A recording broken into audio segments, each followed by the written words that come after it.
We're good. We're going to call this morning's committee of the whole meeting to order at 9:34.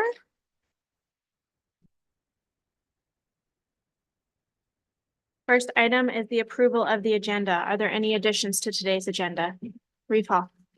There was an email that I obviously didn't get sent correctly regarding the Northern Alberta Development Council. And there was some stakeholder outreach.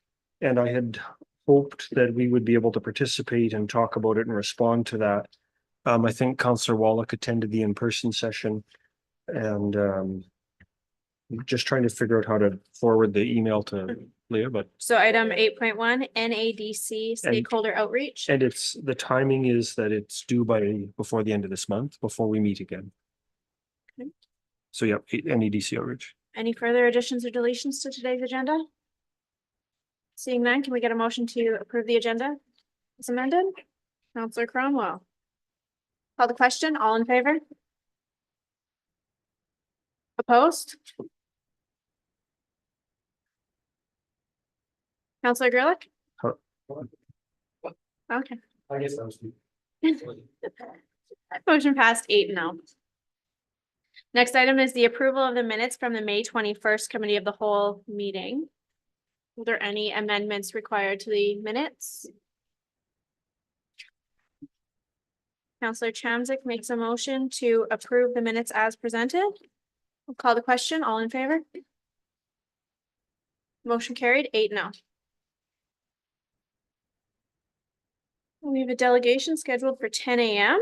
And as it's not 10 a.m. yet, we will move on to item 5.1, action item list. This is page 11 of your agenda package. Are there any comments or questions from the action item list that was included in our agenda package? It's getting notably shorter than the first time we seen it, so that's wonderful. Reeve Hall. I had a couple starting on page 12. The third one down is a tax recovery one. This is from June of last year, and I'm just wondering if there's a status update from administration on where that's at. Yeah, Mr. Chairman, actually, I believe that one is complete, but I'd be happy to give council an update in closed session as it's a land item.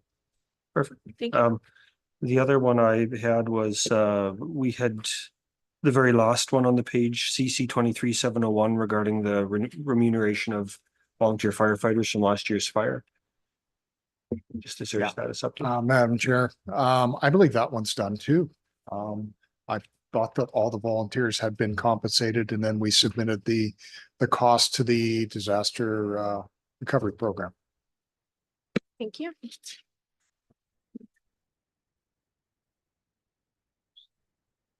Councillor Chamzik. I also believe on page 14, CC 24201 is complete as well. That's the county library board appointments. Right.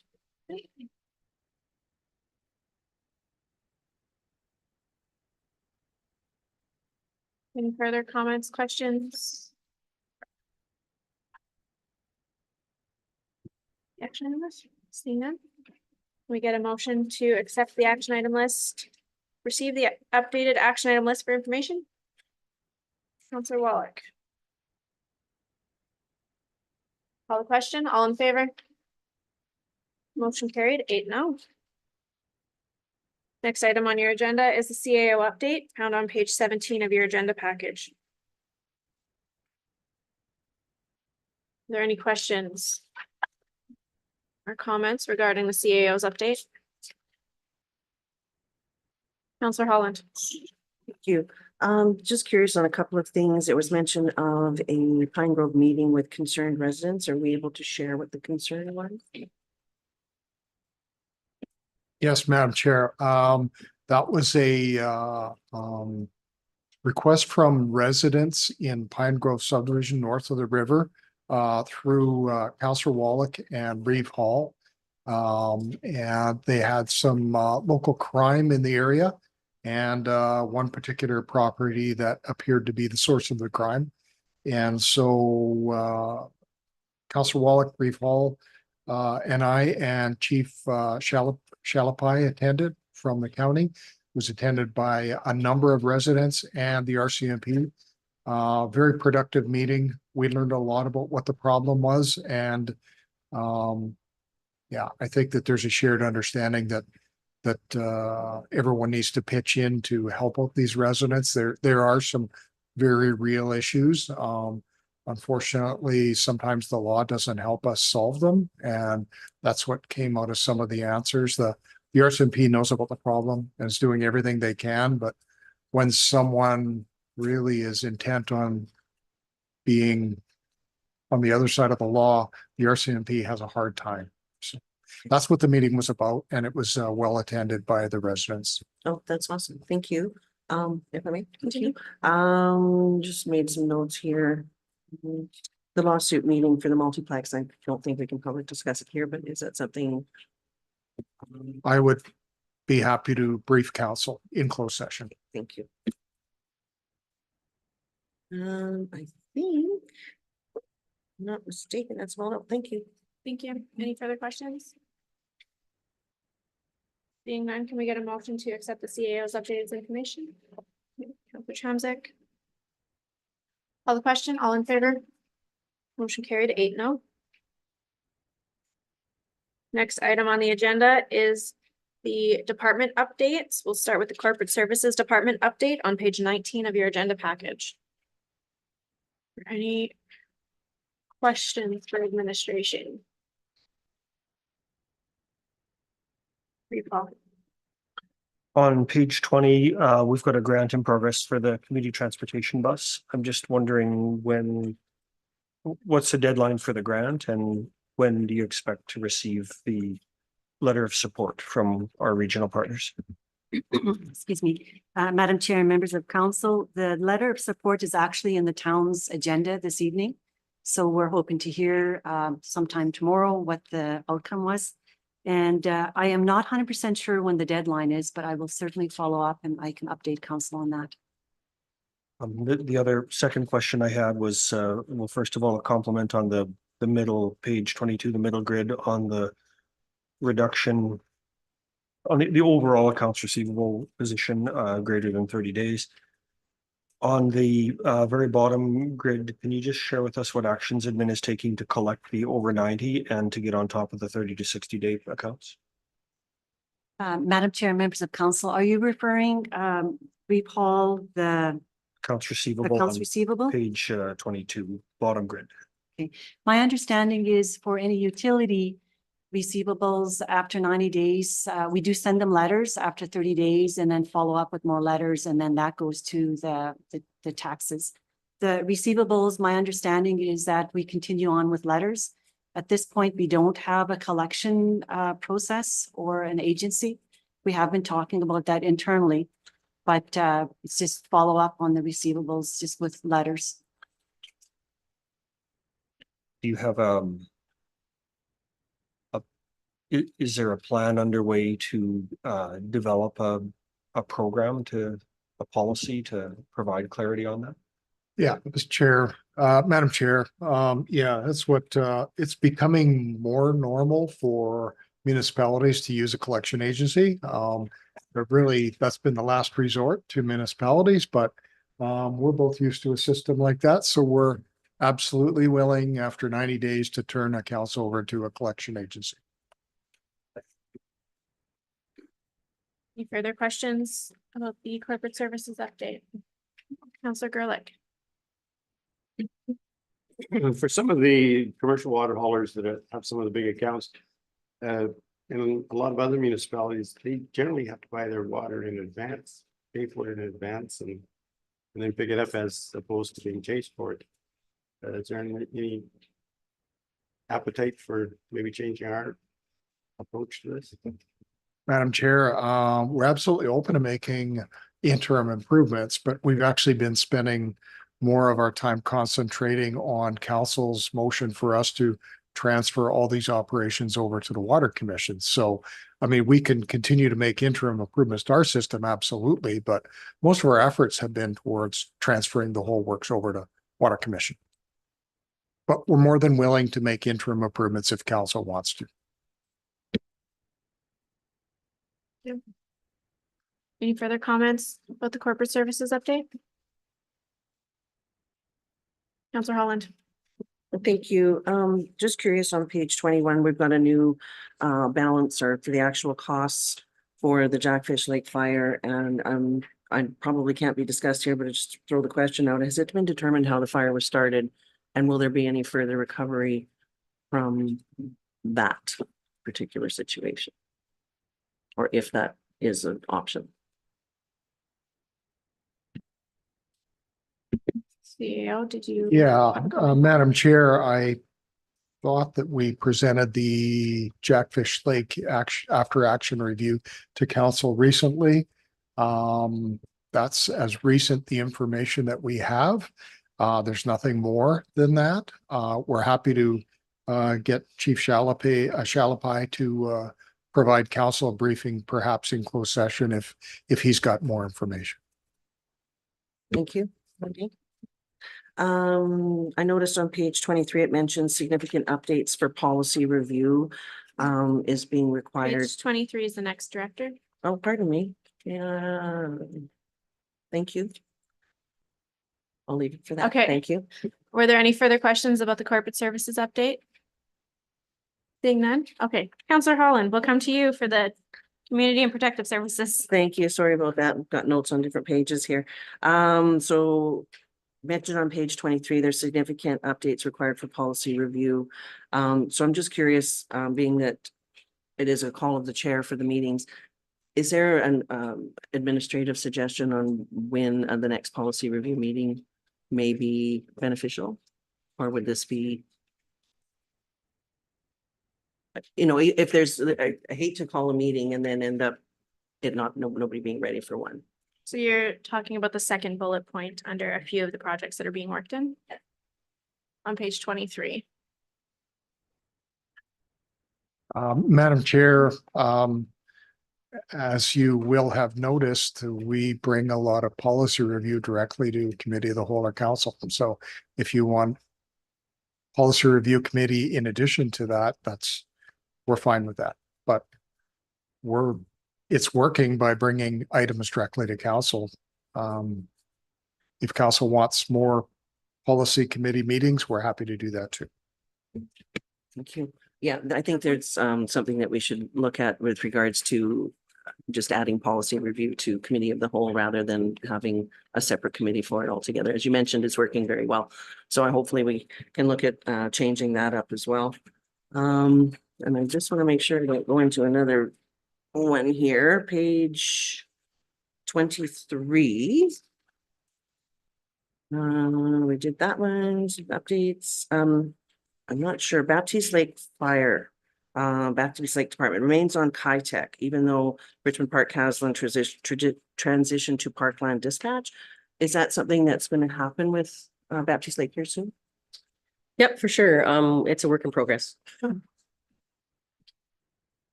That's all for now.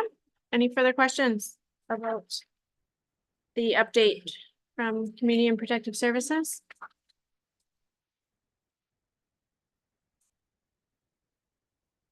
Okay.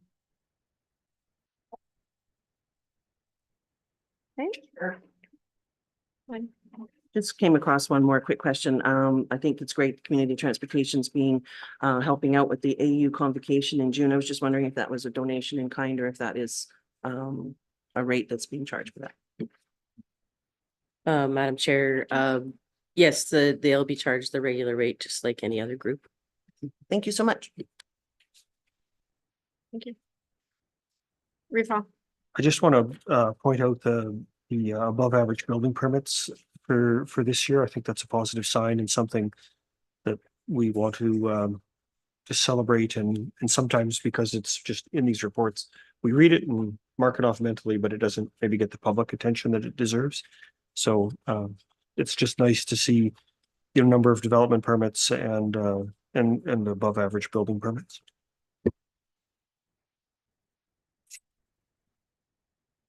Any further questions before we move on? Seeing none, you're a quiet crowd today. Next would be on page 34 of your agenda package, the Infrastructure Services Department update. Counselor Mintz isn't here today, so who wants to take his questions? Counselor Cromwell. I just would like to vote that we give him a double allocation next round. I'm sure he'll need it after coming back from his trip. Reeve Hall. On page 35, to the second paragraph above the shop fleet heading, there's a notice about bridge file 73010 received a 1 rating, which I assume is the worst rating. When can you just give us an idea when prior to that inspection and the check, when the last time it was checked before that, and how quickly it deteriorated? Like, is this the result of the heavy traffic in that region? Gretchen. Through the chair to Reeve Hall, the last inspection was done January 13th of 2020. They were on a 4-year rotation since we changed companies in apparently 2022. They're now on a 3-year rotation. This was deteriorating previously and had a rating. And just simply due to time and extension, it has deteriorated further. We have actually requested core samples be done, and we're waiting back on a tender package for that bridge, as we feel that we could possibly deal with it in-house. Okay. The second question relates to your comments about the operations and the division update on page 39, working to ensure regulatory requirements are known, and I applaud administration's work to bring all areas of the county into regulatory compliance. There's a reference to the Wandering River transfer site. I know municipalities tend to end up holding those because that was in the ID. That would have been an ID era site. What's the relationship with the provincial government on that? And does that make sense that all that liability transfers to our municipality and some doesn't stay with the province? Through the chair to Reeve Hall, in the same way that we hold Collintons, as it was previously with the iteration of the county at the time, Wandering River, when it joined Athabasca County, we hold the liability because it transferred with the ownership of the area. Thank you. Counselor Cromwell. Thank you. I noticed of course, I just lost my page here. Bridge file 73210, page 36, Mountain Creek in the Wandering River area. They did some deck board and wheel guard replacement. That bridge is starting to separate from the bank, and a large amount, over 50% of the east shore has been completely eroded and has fallen off since fall to now. Is there any plan for the remediation and the saving of that area so we don't lose that bridge structure? Through the chair to Councillor Cromwell, I do believe the local company that we use when we don't have enough in-house resources is on its way up there this morning. Very good timing. Well done. Thank you. Thank you. Counselor Garlick. Yeah, back to that bridge that had the 5-ton rating. The change in routes have made some of the local people very upset. I've been getting some phone calls. Counselor Garlick, can I get you to just sit a little bit closer to your microphone, please? Sure. Thank you. Snuggle right up to it here. Where was I? Yes, number of phone calls and requests for dust control on there and there are complaints. I don't know whether they're true or not about excessive speed of some of these trucks and whatnot. I imagine you got a number of the same calls. Through the chair to Councillor Gerlach, yes, we did have to alter the route based on the bridge. The area is going to be getting dust control as soon as possible, weather permitting, and we have heard from many of the residents. We've also asked the CPOs to sort of monitor that area closely due to speed, and we are in contact with all 3 of the companies using it. Okay, and so if there is some type of remediation taken on the bridge, is that a long-term thing or is that something in the near future that could remedy it or? Through the chair to Councillor Gerlach, we are exploring multiple options, but we do need the core samples back before we can remediate or even put Bailey Bridge in place. Just because we're not entirely sure of the load rating capability, even to add weight of an extra bridge on top, so. Okay. We'll cross that bridge when we come to it. Thank you, Counselor Holland. Thank you. I think it's great the amount of that advancement you've done with regards to the dust control. So there's a lot of people who are happy, but then the other people who are still waiting have questions. So the one question I had is the dust control product the same as it was last year? Through the chair to Councillor Holland, yes, the product used this year is exactly the same as the product used last year. For council's information, we did receive a number of phone calls from areas that have not received dust suppression yet, explaining that we are not using proper dust suppression. They were informed that that was Mother Nature's dust suppression and not the county's. Thank you very much. Are you able to give us an update on where we're at? Has Division 5 been started? I believe it has not, but that's another question. Through the chair to Councillor Holland, I believe we were finishing up. And I'm going to have to get back to council for sure on this, but I believe we were finishing up in 2 as of last Friday, but I don't have a current update on this.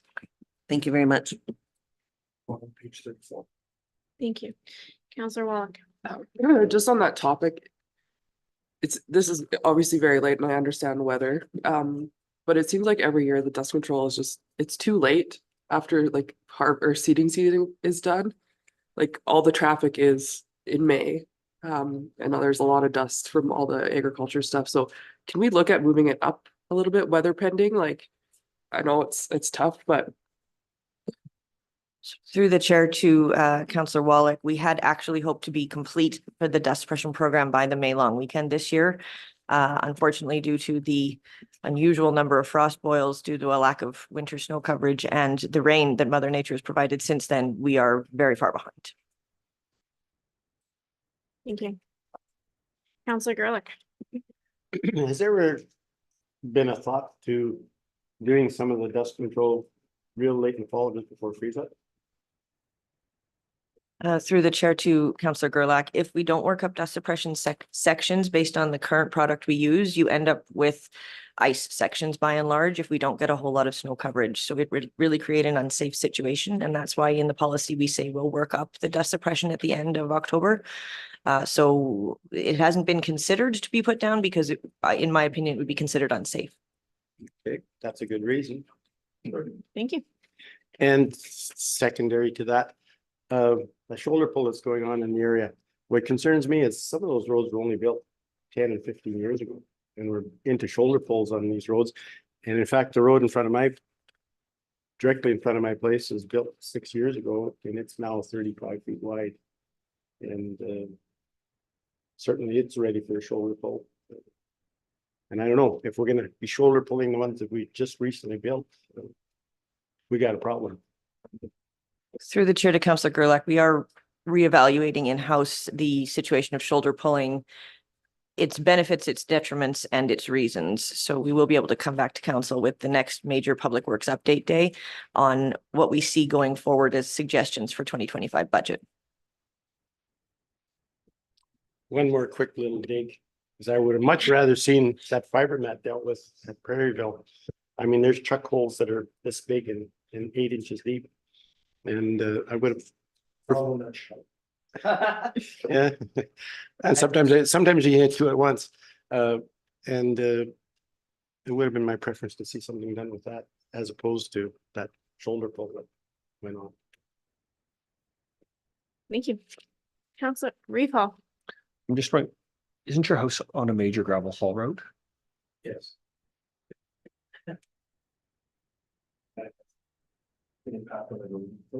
Oh. Okay. And Counselor Holland. Thank you.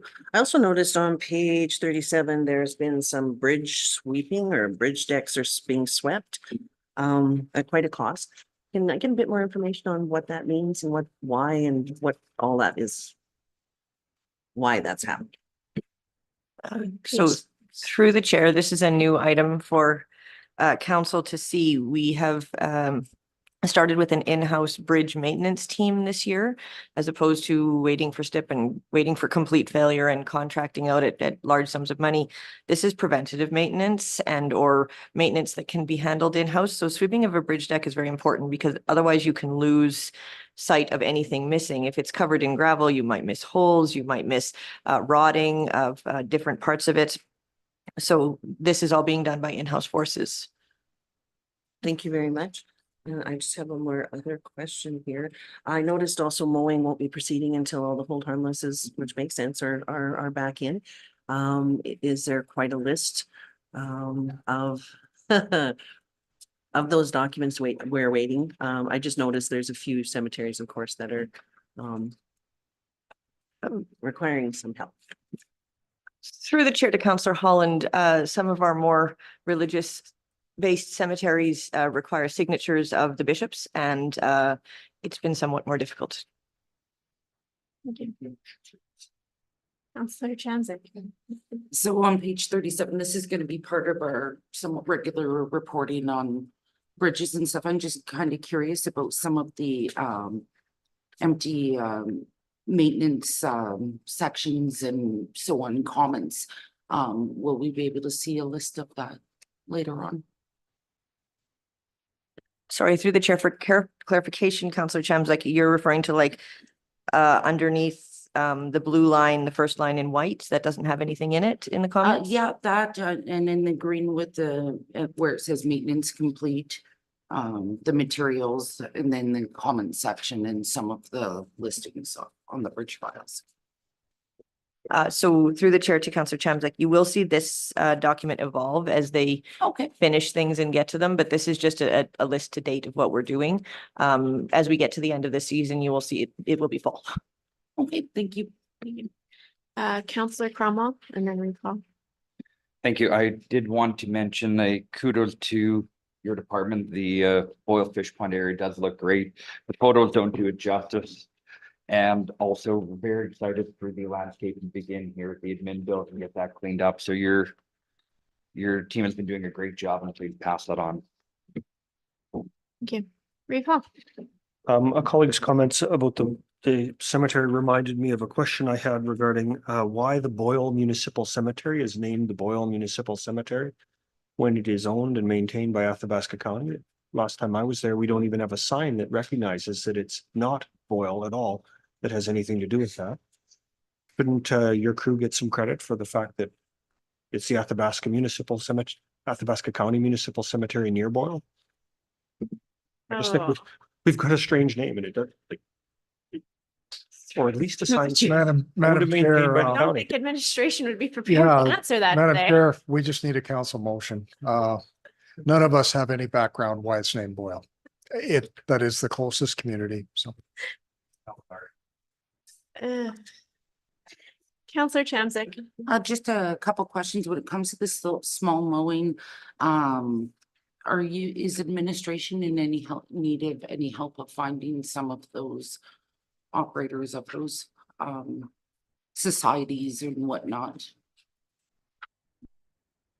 Through the chair to Councillor Chamzak, no, we have located almost all of them. There's been some resistance to the forms in some cases, but the explanation that we will not mow without a liability form. So I was headed to a meeting last Friday, and I gotta say, when I went past the fish pond, it looked excellent. Seeing a couple people out there fishing, and it looks like a great improvement in my opinion. Thank you. Madam Chair, you might be pleased to hear that by reaching out to these people to get the safe harmless agreements, a number of groups have now decided to ask for more mowing on more cemeteries. So those requests will be coming forward. Of course they have. Any further comments or questions regarding the infrastructure department update? Seeing none. Councillor Cromwell has made a motion to accept the department updates as information.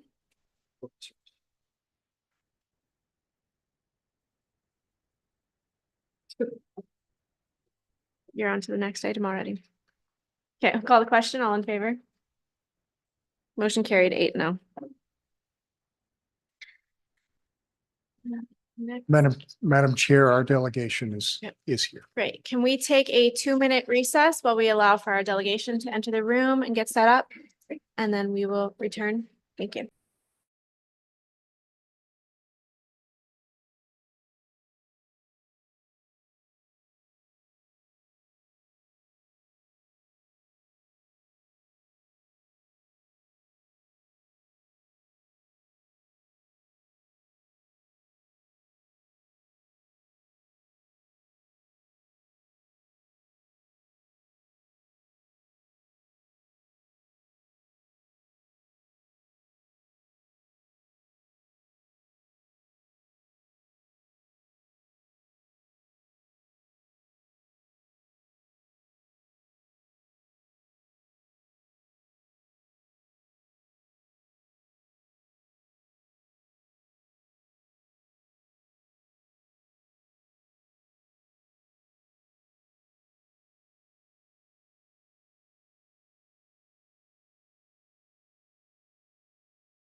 Okay, we'll call the meeting back to order. Next item on our agenda is item 4.1, our delegation from Mr. Joe Schulte. Welcome. We will start with introductions. To your right, we have CAO Bob Beck, our recording secretary, Ms. Blair, our communications guru, Mr. Schenkelberg. Behind you, we have directors Amberly, Whaley, and Wilkinson. And Good morning. Thank you for being here. Welcome. Tracy Holland with Division 5, which is east of Athabasca. Thank you. Welcome Kelly Chamzik, Grassland, Prospita, Atmore areas in Division 7. Morning, Camille Wallach, Division 9, north of the river. I'm Ashton Anderson. I reside in Division 3, which is the Boyle area. Welcome, Joe. Brian Hall, Division 4. Good morning, Mr. Schulte, Natasha Kapitanek, representing Manuka, Collington, and New Pine Creek. Morning, Joe. Joe Gerlach from Rochester Perryville area, Division 1. And good morning, welcome Gary Cromwell, from north up to and including Wandering River area. Thank you for being here today. Good morning. Yeah, I'll now turn the floor over to you for your presentation. Pardon me? Please proceed with your presentation. Yeah, good morning, everyone. I'm sure you all know me. I'm Joe Schulte. I'm born and raised in Athabasca. I've been driving for the county for 43 years. And I'm here to discuss the minimum tax on our grazing lease. I like to pass around. Hope I got enough of them. It better describes each individual division of the acres.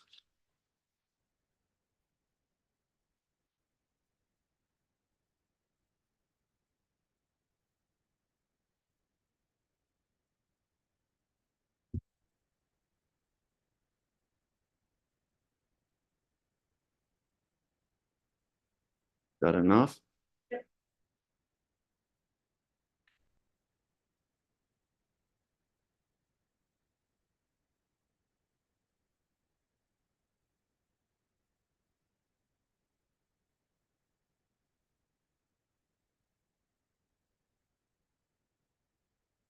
As you can see, it consists of 13 different parcels, which they range from 2 acres to 160 acres. 5 are 2 acres to 22.4 acres, and the other 8 are 58 acres to 160 acres. My taxes in 2021 were $346.25, and in 2022 they went up to $1,359.93 because of the $100 minimum incentive. That was an increase of over $1,000, which is about 300%. It's unfortunate. I did not divide this lease up this way. It's the way it was 10 years ago when we took the lease over from Mr. Goopy, which is no longer with us. He passed away a year ago. Our lease is up for renewal and I'm just not sure what we should do. Whether we should commit for another 10 years at this or if this could be in review. And I'm sure there are other landowners and leaseholders that have parcels divided because of rivers, lakes, and drainage ditches as well as I do.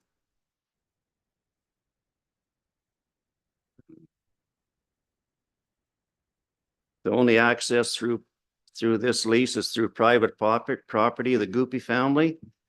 And my only concern there is being that Mr. Goopy passed away. If the property is sold, I have no access to the lease.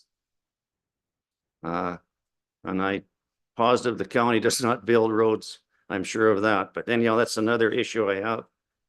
And yeah, our lease is up for renewal in October 31st, but they want to know like a couple of months ahead at least what I'm going to do. And that's about all I have to say. Are there any questions for our delegation? Councilor Garlick. On Crown Land, any idea why they would have it broken down into in separate title for small pieces? Because even if something is divided by a river or a stream or whatever, it usually stays in one title. Any idea why they have so many titles on it? Yeah, and I question about that, if they could delete some of those smaller parcels. They said, yeah, but I got to fence it, but that's such rough terrain. Like we do all the fences on foot. We carry whatever we can on our back and go around all the fences. It's all river hills and there is a pipeline through it and a couple of small meadows. But apart from that, the perimeter is all done on foot. So you would basically have to fence individual parcels. If they take them out, I would have to fence it.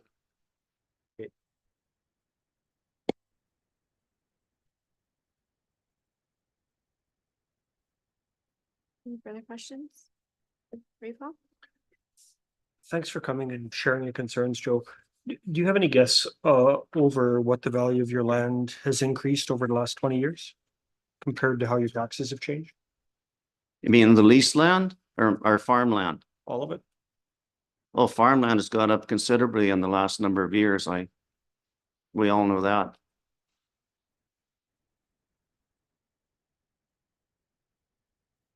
Thanks. Any further questions? Councilor Holland? Thank you. Thank you so much for sharing your concerns with this with regards to the minimum tax. And with regards to consolidating those parcels, it's really not possible. Like you mentioned, you would have to remove the current fence and place it somewhere else. Is that accurate? Well, I would leave some of the fence, but I'd have to fence the part that we're gonna delete if it's possible. And would the Crown, is there any way they would consolidate some of the smaller parcels into one where it would leave your fence where it sits currently and consolidate some of those smaller parcels? No. Because I understand that the rivers, the banks are quite steep there, so it's really not even accessible very well from the river. Yeah, it's really rough terrain. You have to be in pretty good condition to even venture around that fence line. Right.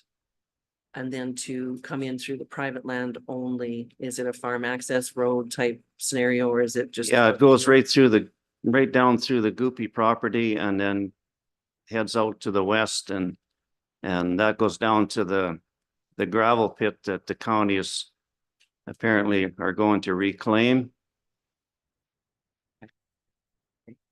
And there's no access for other road or services at all? Well, there's a road going into the sand pit that Glenn Jewell built when he put that sand pit on the other Goopy property. But that doesn't take you all the way into the lease. Okay. Thank you very much. Counselor Gerlich. Would you be amiable to sharing what the lease costs you from the provincial government? Yeah, certainly.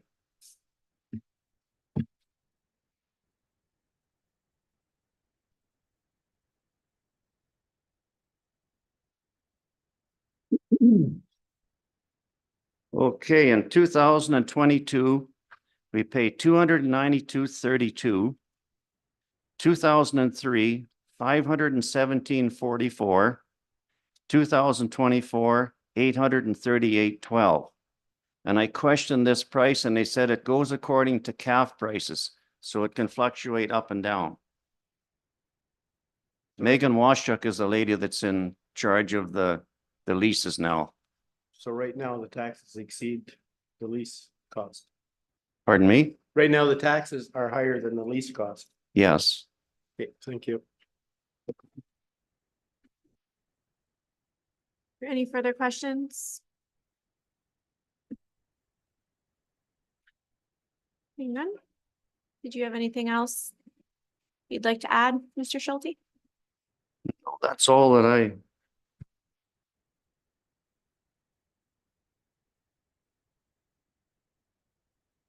No, that's all I have recorded that I can think of unless somebody has some more questions for me. Don't see any around the table right now. Because this is a committee meeting and not a meeting of council, the only decisions that can be made today are to accept your presentation for information. I or to understand. forward the item to council, just so you're aware. Yes. But we will be discussing this topic again, closer to the end of the meeting to decide kind of how Okay. we want to proceed and where we want to send it. So Okay, thank you very much for your presentation. Thank you for joining us today. thank you for having me. I should have did this a while ago, but I thought I better come and say what I have to say and see what happens. Thank you. We will take a 10-minute recess and come back at 10:25.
Okay.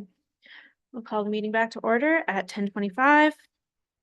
Next item on our agenda is item 5.4, which is our counselor updates. This morning, we will start with Counselor Cromwell. Wow, thank you very much. Good morning. Over the weekend, we did have the seniors breakfast and fundraiser up in Wandering River, a very well attended event. Bunch of money raised for our seniors and for our fire hall. Very nice to see that going on. In the community right now, biggest concerns like everywhere else are road concerns and dust control. I know that your infrastructure director department's working very hard on that. However, that is a very common theme. And then I have been getting quite a few calls from some ratepayers about development concerns. You know, whether things are complete and approved or approved and operational. Some of these concerns were passed on to administration. And then, of course, the biggest elephant in the room is the tax assessment. As the assessments are coming out, and many residents have expressed their reluctance to allow assessors to come on their property and have posted that they are not welcome and that they have no right to enter that property. Remembering that these are privately owned properties, not owned by banks, but by individuals. And though this is a requirement of the MGA, I'm hopeful that maybe the director, and I should have asked during her update, would be able to explain a little bit better now that we're live streamed how some of that works, and maybe that'll answer a few of the bits of confusion and misinformation going around. Otherwise, the community is doing well and not much else to add. Counselor Gerlich. Yeah, not much to report, other than some good upstanding citizens decided to relieve the cemetery committee of all of their assets. They broke in and took 2 riding lawnmowers, the push mowers, the leaf blowers, the spin trims. The whole thing, left them with virtually nothing. And did try to steal some trailers in the area in order to haul the stuff away, but so that was not very pleasing to anyone. And we've had some improvements and upgrading done to the senior center, which is appreciated. And that's about it for me. Thank you. Counselor Kapitaniak. Can you use your microphone, please? Thank you. I'm going to rival Reeve Hall for a solid report. I'll start with concerns. So as, I mean, I don't have to repeat that the Collington Bridge is constantly being questioned. I get emails regularly, and I really know that we just are staying on that and keeping it forward and priority focused. The New Pine Creek Road, I was happy to hear a report that thank you to the diligent work of administration, that some oil companies and other parties have done some remediation and will be taking some responsibility, which is really great because the people that are on that road put up with lots. And so it's nice to be able to hear that and report back to them. For activities, essentially in May, I attended a Chamber of Commerce meeting that started planning the Moonlight Madness celebration.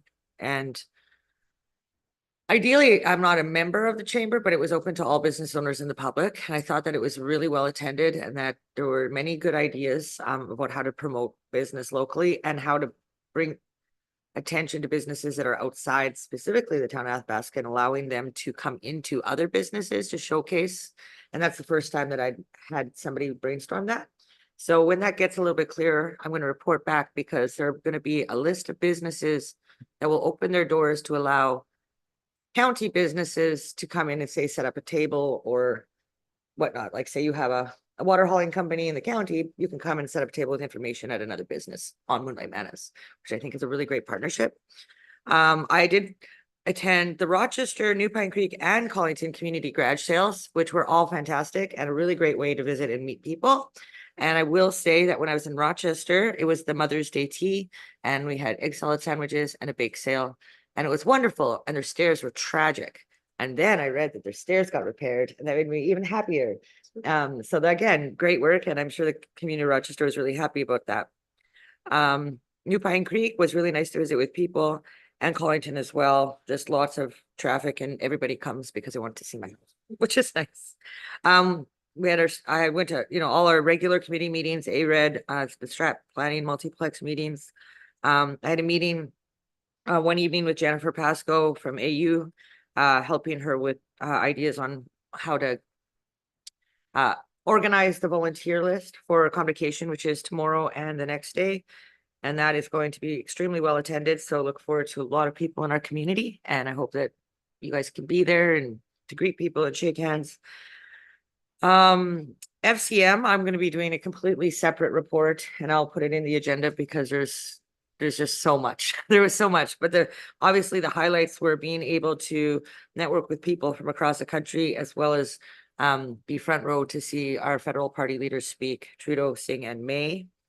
And there's just a lot of information there to give you guys. So that's going to be in writing. Yesterday I mowed the Collington playground, and I hurt a lot, but that's what you do when you volunteer. Colin and I went out and whippersnipped and mowed for a few hours, and it was a really good exercise. But I guess it's just an example. This job hurts a little sometimes.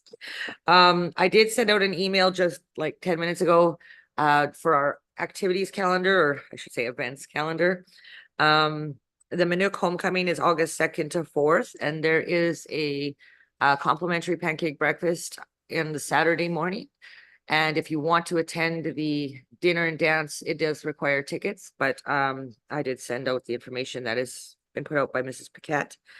And I think that'll be a really neat event. They're going to have an afternoon of jam sessions and I think cornhole and all the lawn games and lovely things. So I wish them good weather, and I will definitely be in attendance there. And I'm just, I think that was about all I had, other than just writing out the FCM report. But it was a very big and long conference. And I really recommend attending, anyone that can attend. Both Councillor Chamsick and I had a good conversation after about going into something that you don't know what to expect.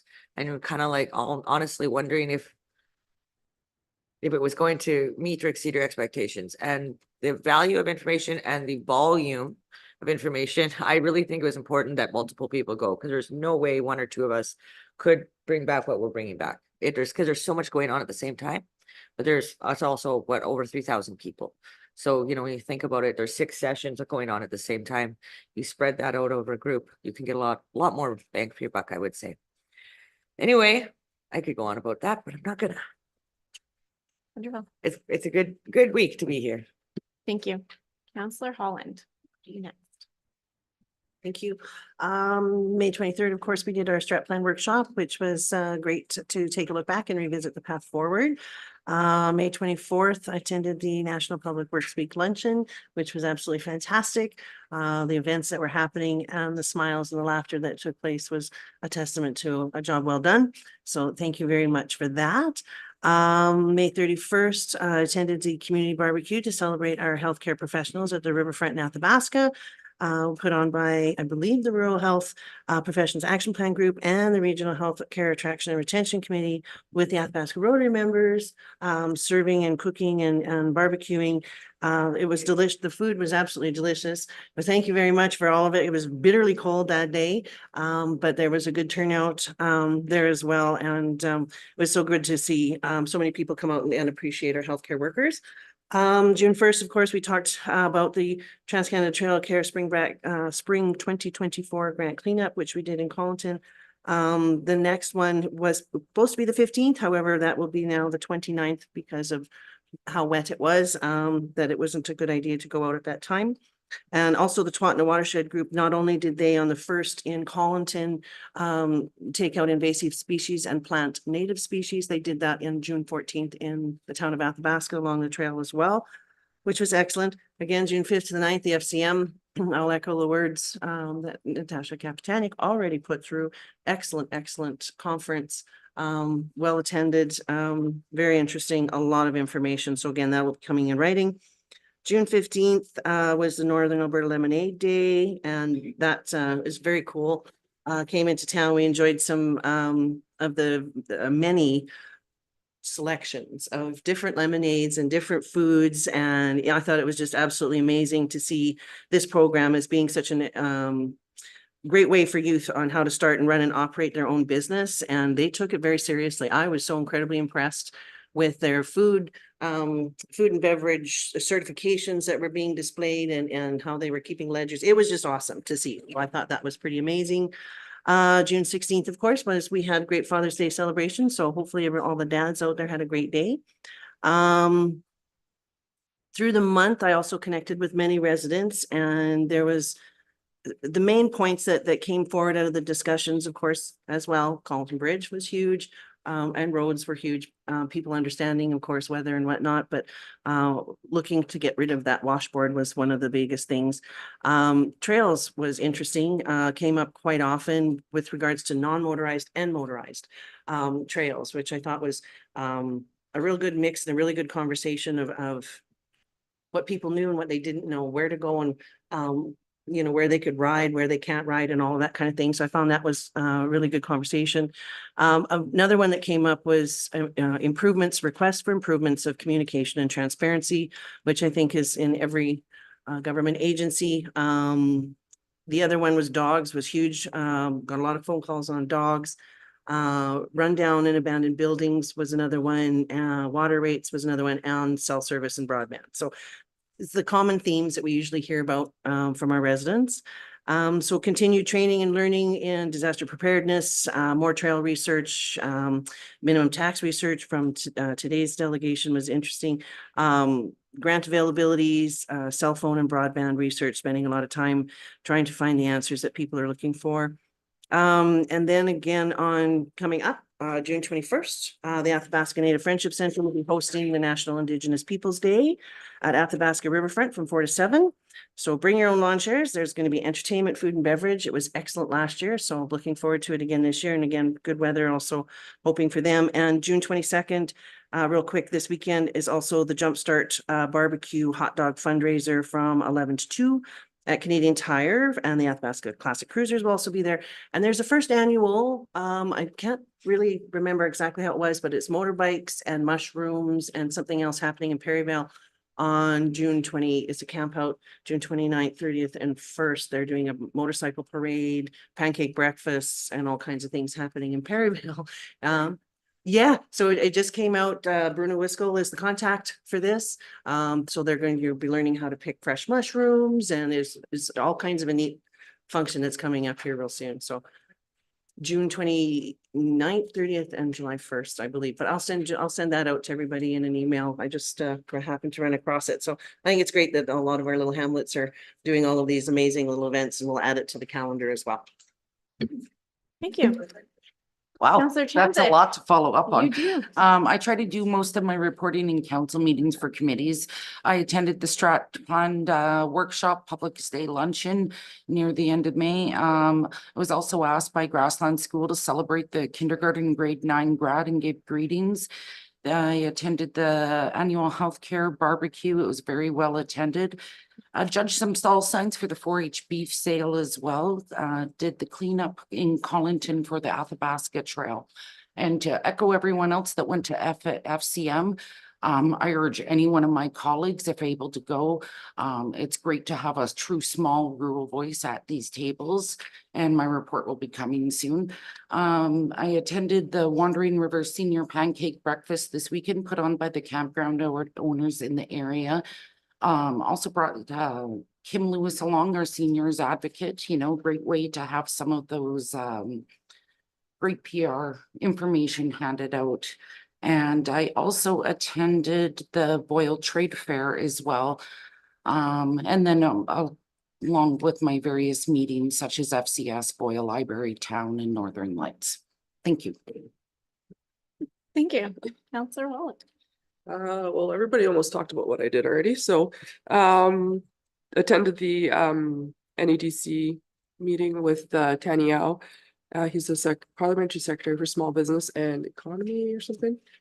It was a very small meeting. They had 3 sessions through the day, so it was very intimate of like one-on-one talks with a lot of people, and there was people from White Court, Manning, and then Athabasca was in our group. So it was good conversation. Everybody's kind of got the same issues as we do. And we'll talk more about that later. Thank you. I'm gonna go before recall. So, I attended the senior symposium in Boyle earlier this month, and I just want to say I didn't get to stay for the whole day, but there was a fantastic presentation by Sergeant Paprese about cybercrime and scams and what to watch out for. And I didn't know that somebody could present so well, have the audience so captivated on such a topic and laughing all while learning. Like, it was so informative. Kudos to Sergeant Paprese for putting that together, and to our FCSS team for hosting the senior symposium events. It's been some incredible feedback from those. During the last month, I've spent a lot more time talking to county residents, Caslin and Boyle area specifically. There's been a few people who actually reached out to say thank you to the county's infrastructure team for the repairs that they did in front of the post office in Caslin. It's nice that there's nobody tripping on the street anymore. It was quite bad, and they addressed it so incredibly quickly. So thank you very much to your team. Some of the other concerns I've been hearing about a lot really surround around communications and wanting to be able to find information on different topics on the county's website and not relying on Facebook quite so much, or being able to, when they hear something on Facebook, being able to find maybe the correct information, on the county's website. So some things like that. Some concerns about dogs and community standards. Again, I'm sure Councillor Holland was hearing the same thing. It's just different areas of the county. There's some requests for signage and some care or attention to be put to county beaches and rec properties that will be coming forward, I believe. So looking forward to seeing that, but just a lot more recognition of how beautiful our community is and how many people don't even know all the different amenities that we do own and provide to the public. So it's been wonderful. Of course, lots of concerns about road conditions and people who understand that Mother Nature has been less than cooperative lately, but would also love for quatters to quit ripping donuts in the middle of the road the day after the grader does finally come. Which is understandable. Not really sure how much we can do about it, but try. And I just want to recognize that July 1st will be 2 years that the Boyle Hospital has been closed at night. And really hoping to, I'd like to suggest that we consider doing something to recognize that and recognize the staff that are still there and working and trying to provide the best quality of care to our community members. Even though I know that they sometimes worry about what the future of the facility and the service there looks like. So I also had breakfast in Grassland yesterday, and I didn't know that breakfast took 4 hours, but it was wonderful getting to visit with so many people that otherwise I will pass. An omelet, of course. Didn't take 4 hours to make it, so. Don't order that.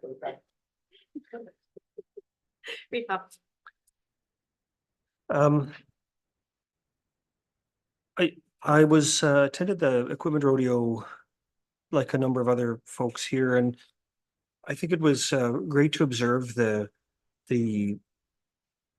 cultural shifts that are occurring in the CAO's team as the people that are building relationships. I think that's important, and part of that progress we've talked about to being an employer of choice, and one of those things is having people talk to each other. I had the pleasure of being able to speak at the senior symposium to deliver greetings and use the opportunity to very briefly brag about a few of the things that our council is accomplishing in the region and share some of those highlights. So I'm just gonna put check marks so I don't repeat these for you.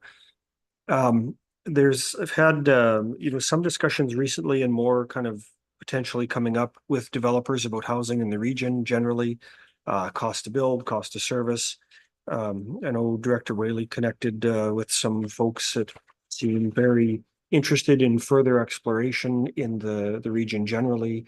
And that relationship is really something that's transferred and passed on to the town. But I was part of a conversation yesterday with the president of that organization, and they're here and looking at that because of the work of the county administrative team. So I think that's something we can be proud of, and as we hand that off to our neighbors, because I think that's probably the place they'll look to build. And I think we all kind of recognize that housing is one of the major pinch points for economic development and growth in the region, and it's important we continue to look at ways and what our role might be to help alleviate that or encourage development. I've had, like everyone, I think some calls regarding the condition of the roads. Some of it is frustration over the impact of the weather. And some of it is concerns around the perception that we've got oil field activities that are outside the road use agreements. And I think that's something that I've encouraged those people to direct it to the proper folks at the infrastructure department so they can take the details and at their discretion send out peace officers to check. It's exciting to see convocation back in the region and bringing people here. So this is usually a backwards looking conversation, but so tomorrow I am scheduled to deliver greetings on behalf of the region to convocation, and Mayor Belay will do the following day. Friday of last week, I was at the North Alberta Elected Leaders meeting in Fox Creek, and I'll bring a report to the report section of our council meeting in the future, just once I've got my notes clarified. I've heard a little bit about the Collington Bridge, just because of where I reside and the people that tend to call less, but it has come up. And it highlights for me, I think, the need for us to communicate the reasons that STIP funding on projects like this are critical, given the ability to use 75% grant funding and the $6 million opportunity cost of not using grant funding. And I think we have to continue to work to communicate that. I think we all are aware, so we're still waiting for the official emails from the ministry, but the STIP applications for the Collington Bridge and the Alpac Bridge, which were two that we submitted, were unsuccessful. The Boyle Hospital discussion, I agree with the chair that it would be nice for us to draw some attention to the ongoing closure of the Boyle Hospital. We're 8 days or 6 days from being 2 years. And that's a big deal in our community and our region. And so I know a lot of the time we allow we have Mayor Durko's the spokesperson and is kind of out front and center on that for our residents to know that it's not something that's off our agenda or something that we've forgotten about as a group, and how critical that is.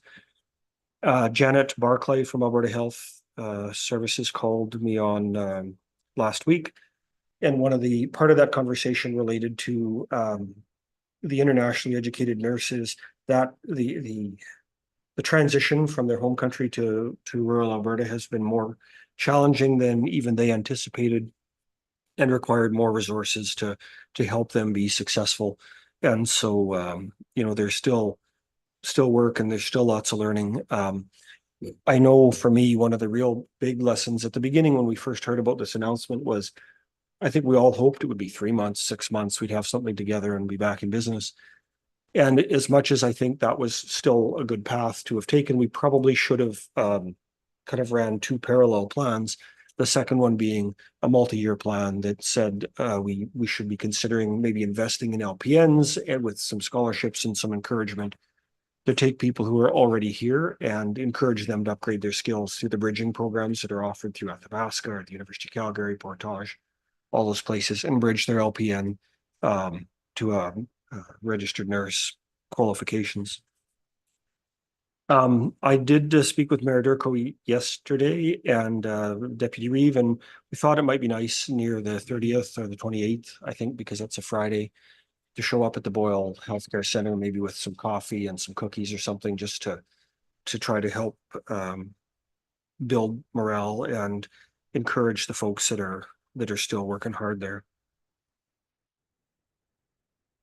I did attend the Pine Grove. So on the hospital thing, I'm hoping that we will see a delegation from AHS at our council meeting in the near future, just to give us a little bit of an update on what they're doing, so that everybody has the same information and is able to be knowledgeable about that. As has been mentioned in the CAO report and with Councillor Wallach, I attended a meeting in Pine Grove. And I think there's some of information that came to us there is probably better suited to a closed session discussion because of the personal privacy concerns. I can share a small amount maybe with some of the emails, but it's heartbreaking to hear from residents, and a big portion of that neighborhood, I think, was at that meeting, where they are afraid to use their yards. They are afraid to go outside at night. They're afraid to leave things in their vehicles because somebody will be in their yard, wrecking their door, stealing from their car. For years, the property that is a consistent problem, according to the proponent for the group, who is quite honestly afraid that if her name is known or his name is known, they'll be targeted even more. But for years, these folks have consistently trespassed, stolen, threatened violence against and further bullied our neighbors. In the warmer months, there are tent encampments. In the there's garbage and drug paraphernalia on the walking trails, making it unsafe. They are reaching out to the RCMP to scan, and there's a dog problem at the site. It's really a terrible and pressing issue that I think deserves more of our attention. And so in consultation with the CAO, I think we need to find a way to provide more detailed information to council, because I think, in fairness to the residents there, I don't feel good sharing all the things we learned in an open session.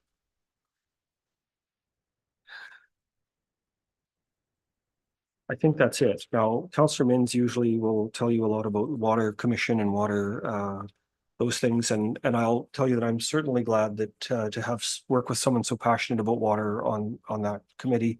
There's a number of meetings planned through the commission in the next couple of weeks. The commission has been invited to go present in the MD of Opportunity about the potential to work with them for fresh water, clean water.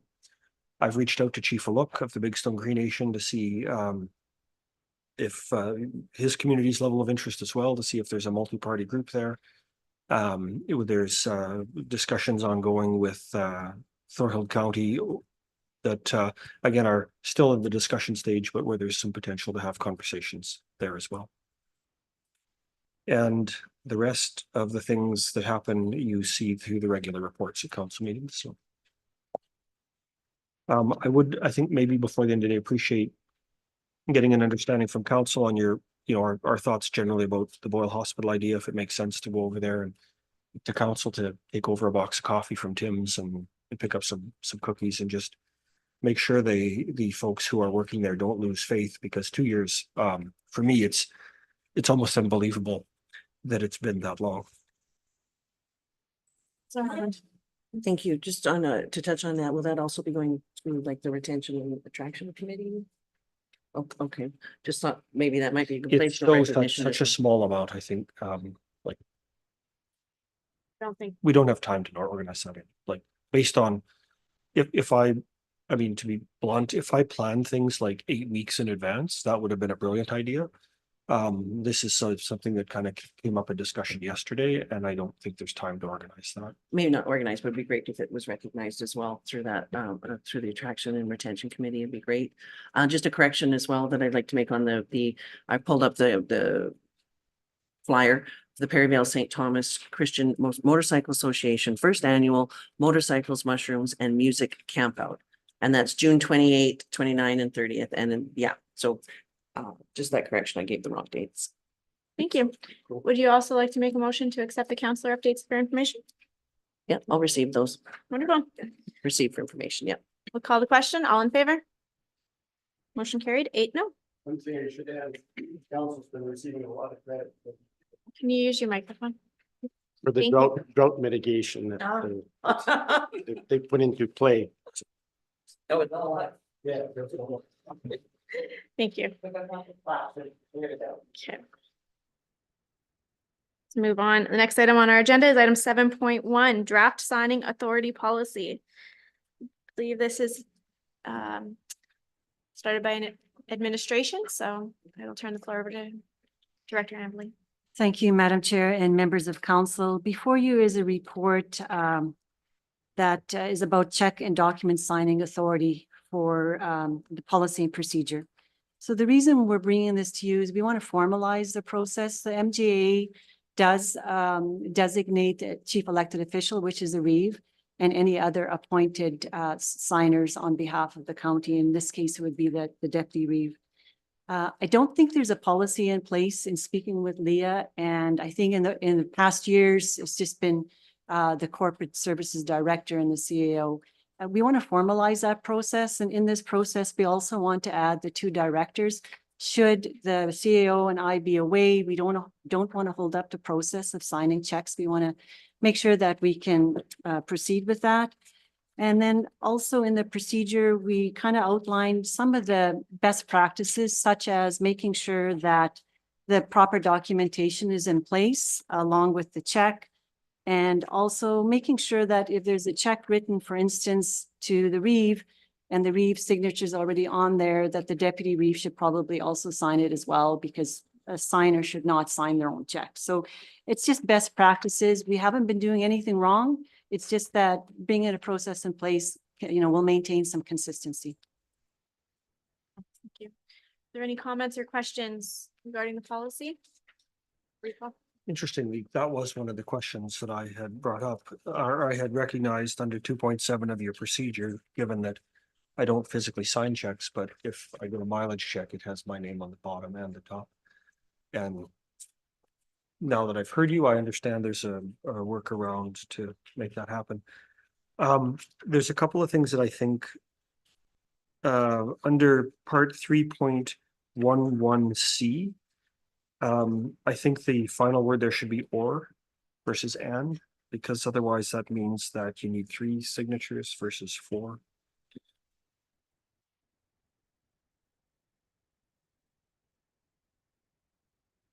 And the way I read this is there's to be some sort of review of stuff that's getting signed.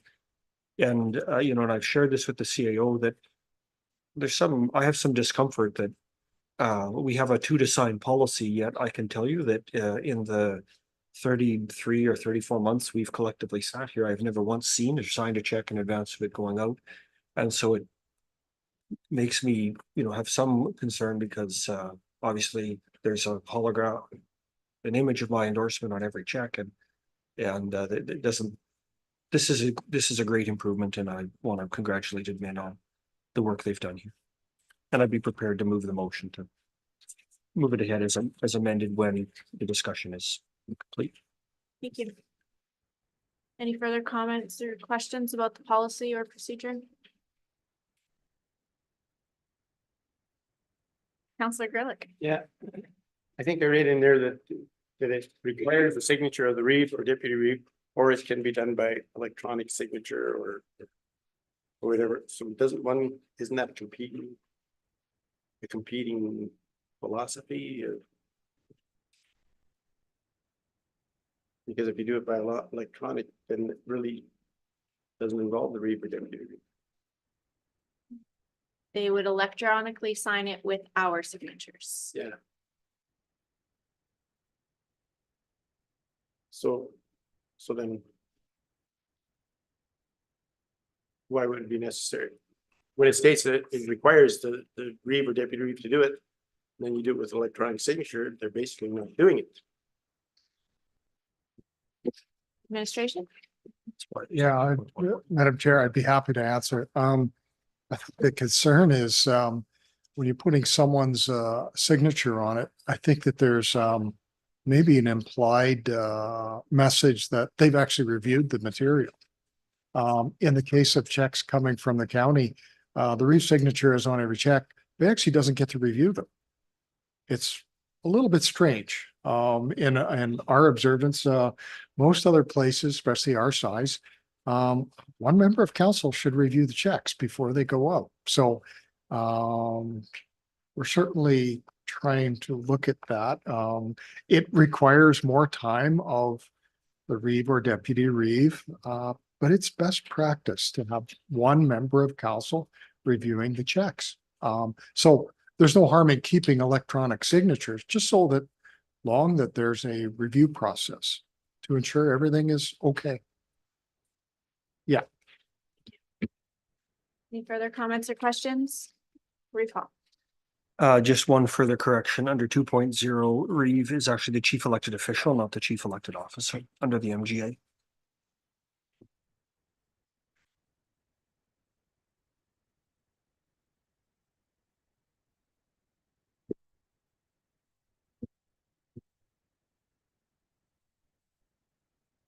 Any further comments, questions?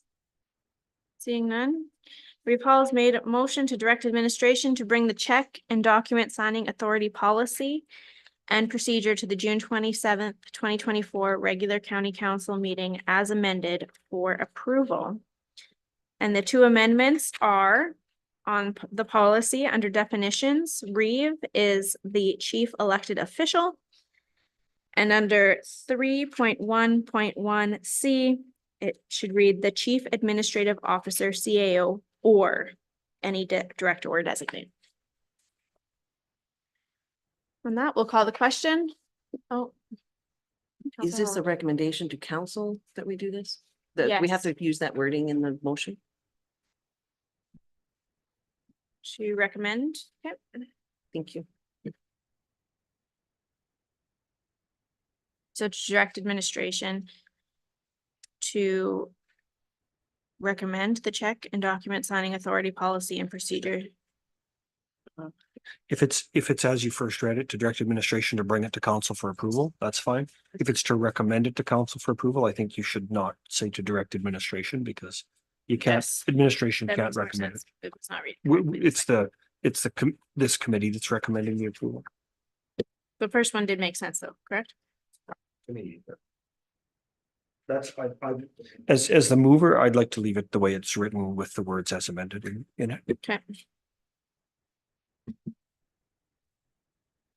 I understand the spirit of the motion. However, we don't have authority here to do anything other than recommend to council that we do this. So that's why I'm concerned about how the motion is read. We're just sending it, just telling admin to take it to council. Put this on the council agenda so that we can deal with it there. So we're going to recommend the policy and procedure be sent to the June 27th county council meeting for approval. As amended. Call the question. All in favor? Opposed? Motion passes 8-0. Next item is item 7.2, strategic priorities update.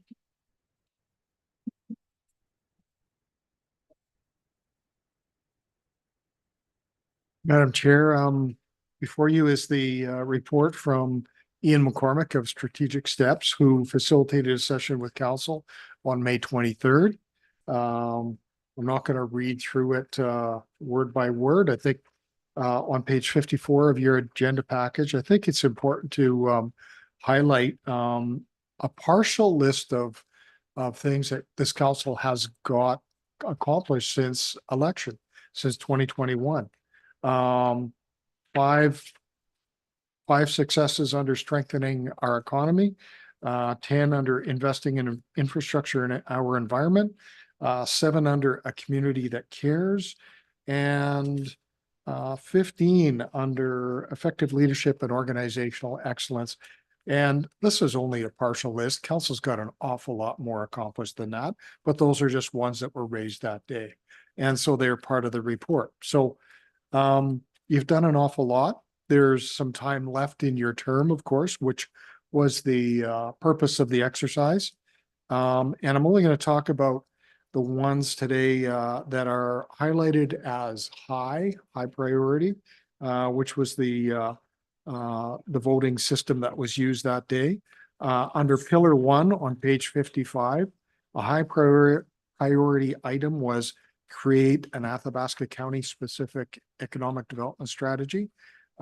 Desired result would be reallocate ARED budget to county specific projects and increase non-residential assessment. And actually, there's no high, no high priority items under pillar 2 or pillar 3. And then you skip to pillar 4 and there were 3 high priority items. Those are listed on page 57. Review and update service levels. Absolutely. We have a lack of policy, which indicates to residents and staff what the desired service level of many services are. We need to take some time and document those and have council approve them. Another high priority item was we need to do some more work on our procedural bylaw. That's absolutely achievable. The next one was create formal contracts, or I think that should say or memoranda of understanding for all service and financial agreements. As we've talked about around this table and around other tables, we've got an awful lot of handshake agreements in this county and this region, and those are excellent. We've got excellent partners.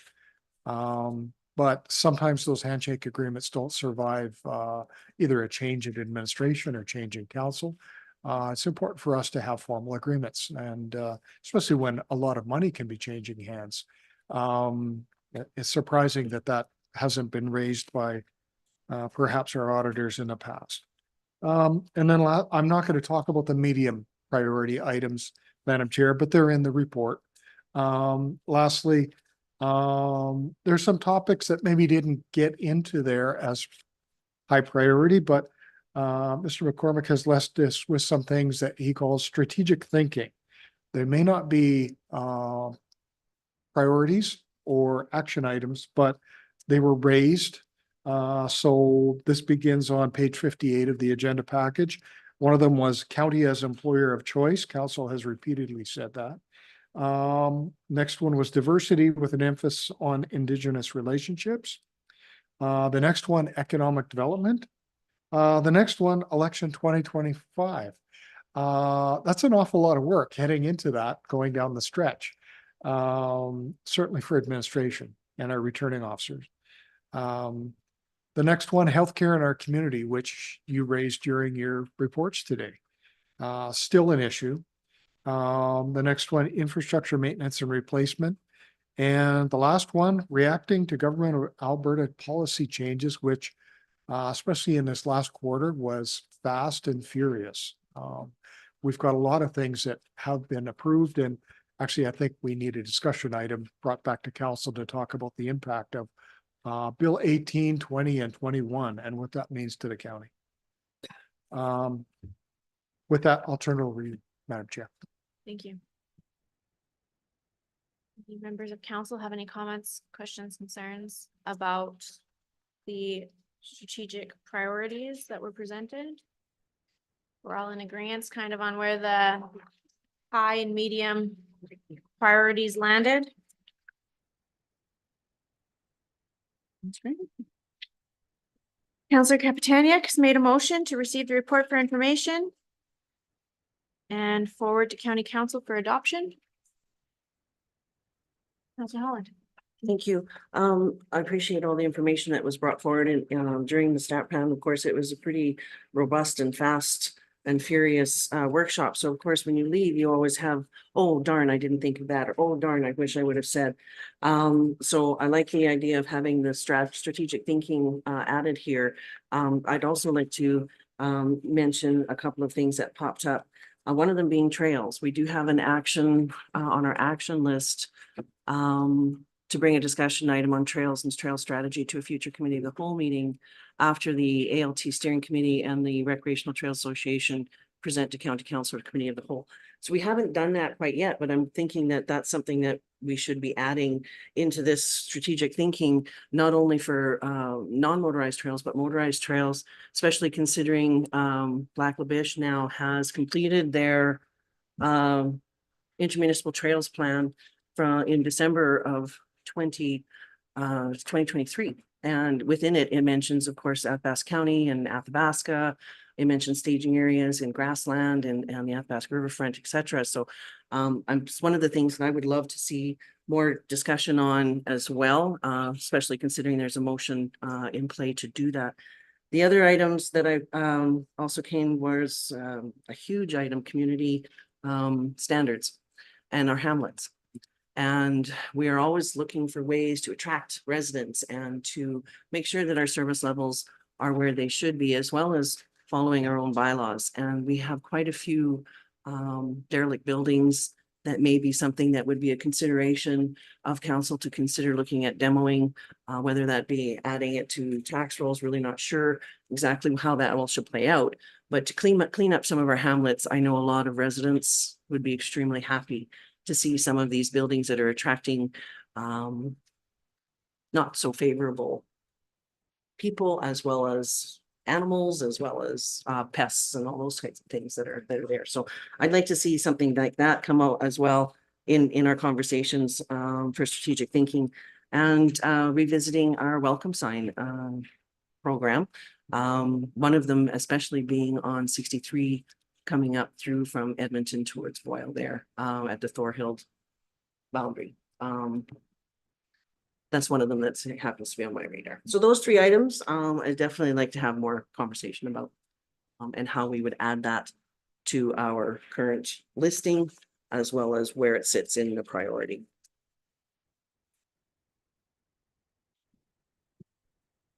Any further comments, questions? Rifa?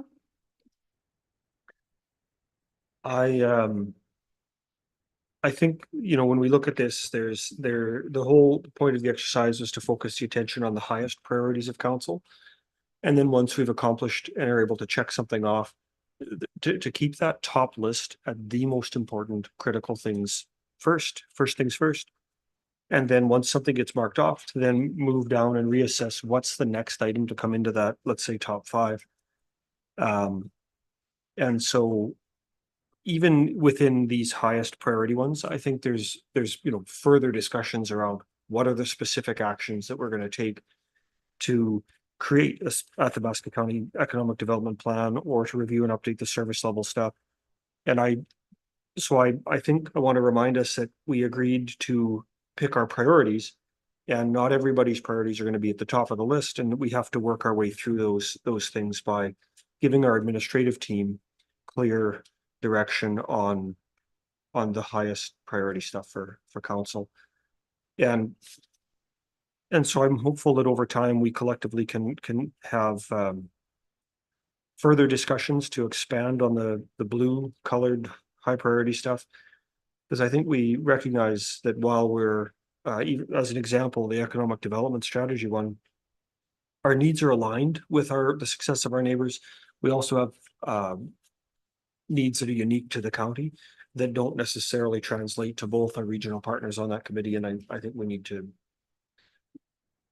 have a great further discussion together about moving down a path to do some of that work that's internal and specific to us. And in the strategic, that section at the back, I think that's one of the stages that we will grow to, this idea of being able to react and talk about government policy and changes.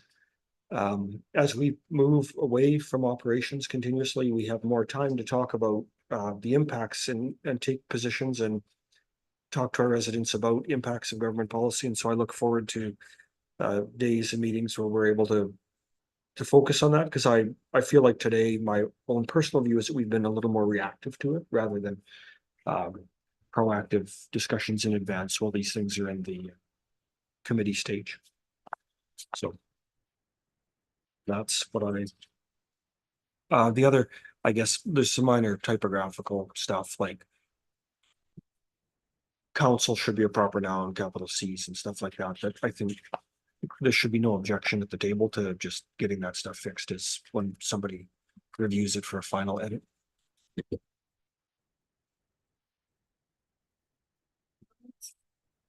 Under the strategic thinking and reacting to government of Alberta policy changes, it talks about working through our MLAs and partners.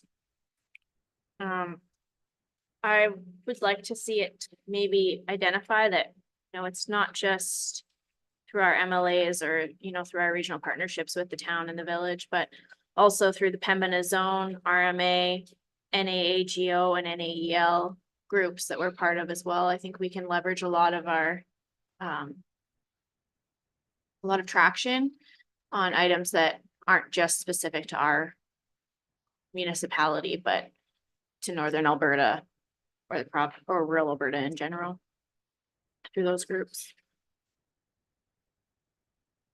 Any further comments, questions about this item? Seeing none. Councillor Kapitaniak has made a motion to receive the report for information and forward to County Council for adoption. Call the question, all in favor? Opposed? Count is 7-1. The motion passes.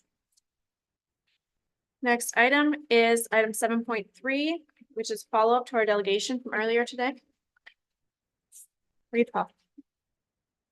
I guess I wanted to say I would be prepared to move a motion to accept the presentation as information, but council, in my view, is not the appropriate place to appeal taxes. Tax appeals need to go to the Assessment Review Board. And I think that for council to start considering a specific tax appeal at the council table is, I'm not sure is even legal, but is certainly, in my opinion, outside of our lane. Tax appeals need to go to the Assessment Review Board. And maybe the CAO or his team can clarify our specific role as it relates to that. CAO. Madam Chair, I must agree with the Reeve that that's the proper place to appeal your taxes is through the appeal mechanisms outlined under the act. I believe that the landowner was appealing council's inclusion of a minimum tax in the bylaw versus his specific assessment of the land. But I could be mistaken. And the minimum tax is listed in the tax bylaw. And so on that note, a discussion around the continuance of the minimum tax or not, to me, seems a discussion more appropriate for budget time. But I think it's important for us to think about some context as well. This is about 1,100 acres in this lease. Plus, like in total, I think this, under the control of the delegation, there's 1,500 plus acres worth of land, and the total tax bill for the whole thing is less than the average house would be in Pine Grove or Aspen Ridge. And so when I've talked to ratepayers about the minimum tax and it was been a decision that was made by council. But also, I think it's important to think about it in the context of the whole. And as a group, we've worked over time to try to perfect things and to improve things. And I've come to believe that we're not going to be able to make a system that works for 100% of every ratepayer. There will clearly be some adverse impacts to every policy decision we make, and that we need to figure out how to get it right for the majority of people. And so on a 2 point something acre parcel or a 0.8 hectare parcel, I agree on that very specific parcel. The minimum is not ideal as it relates to that parcel, but when you take the step back and look at the total number of acres in the total tax bill, 1,500 acres and a little better than $2,000 is not an unreasonable tax bill in our region and in the province as a whole. So I think we should accept this for information as the motion, and to have a discussion on revisiting that policy decision that council's made is more appropriately handled through the budget discussions. Councillor Holland. Thank you. I appreciate the words, Reeve Hall, you've provided. I don't necessarily agree with everything you've said. Careful. So the way I look at this is we look at everything as a case by case basis in most scenarios. It has been a conversation that we've done quite often with regards to the minimum tax. People are not happy about it, and we are here to make things easier for agricultural, and we're making things more difficult. This is property that we don't have access to. There's no services to it. When you compare it to a house, well, it's not a comparison. There isn't a house or a structure or anything of the sort. It's grazing lease. I'm really concerned at how this discourages agricultural use. It discourages people from coming out and absolutely looking at those leases to say, hey, I can lease this for a decent price. I can get decent tax on it. I'm encouraged to come here and do business. We've given small businesses a tax incentive, and yet we're looking at our producers and saying, you should pay more. I disagree with that. I noticed, and I don't know, of course, there's a whole bunch of information, but in the Public Lands Act, and this will be a question more to admin, that we can't recover unpaid property tax on public land through sale of the land. So I'm not sure, how do we recover if someone chooses not to pay their taxes on Crown land? How is that recoverable? Do we have something in play there? I was just curious. I wasn't sure. CAO, did you have a comment? Yeah, from now, unless the legislation has changed, I can only talk about how I have done it. I've been familiar with it from about 5 years ago. It usually resulted in problems with that leaseholder with the Crown, and it could result in their lease being pulled. So generally, if someone refused to pay their taxes, it affected them through the threat of losing that lease. And but you're right, you can't really put the taxes on the leasehold title, of course. So, but there's a different process, and normally those conditions of Crown lease, one of the top conditions says must pay taxes in full to the local municipality. Okay, so that's good to know. Because we also sit back and we look at in some of the acts, we have Crown interest in property is exempt in whole or in part, which is typical legislature buildings and that kind of thing. But how does that apply to a grazing lease? Can they apply for an exemption? In which case there's a form they can fill out. They have to submit it before November 30th for the prior tax year. Or can we look into anything of those scenarios coming forward from grazing lease holders? Madam Chair, my understanding is those are not exempt. They can't apply for that exemption, but I'm not the assessor. I think we did talk about having our new assessor come to a county council meeting to introduce themselves and have a discussion, and maybe we'll pass that question to them. They know all these answers. Right. No, and that's fantastic. So back in 2022, when we discussed this, we originally were talking about a $650,000 revenue from minimum tax. Last year was 115, if I'm not, or 110, 115, I believe last year, 110 this year, which is a far cry from the 650,000. We're looking at 10,000, I believe it was in today, just over 10,900 rolls. And I would really like to know what the current rolls that are being impacted by this particular minimum tax. If I'm not mistaken, there was different levels depending on how much the taxes was increased compared to what the minimum tax was. And we're somewhere around 2,000 rolls, I believe, is who is impacted by this particular minimum tax. And when we discussed it before, we were also looking at what it costs to send out a tax roll. And in our administrative report, it was $30. So when I'm looking at all of this and I'm calculating out, just doing quick calculations, we were trying to make things fair and equitable for all taxpayers, you know, so if you didn't, you know, quite have enough 77 cents on your 2 acres, Crown land wasn't going to cut it. We were trying to make it more fair, but in doing that, we've segregated a certain group of our residents, and most of them are producers and agricultural, which we're not fostering what we need to see for development there. And I'm looking again at the $30 and even at $20. If we were to scrap the minimum tax and add a $20 admin fee, we would be well over $100,000 more in revenue than what we're sitting at now. And it would actually then become fair across the board for everybody to deal with what it costs to get that tax roll out. And then we sit back and look, okay, if that's what it costs, let's recover that money. We're further ahead. So I would like to see and really look at this again. I don't see this as being a huge success. I see this as being more of a failure. And I would really love to be able to revisit it and say, hey, there's a solution here that's actually more fair, would actually bring in more revenue. And that's where I sit with that. Anybody else? Councilor Grelick. I think at the time this decision was made, it was with a rookie council that was not in their seats for very long. And it was overseen by a CAO with little to no experience in giving advice to council to deal with this matter. And it passed with a 5-4 vote, which doesn't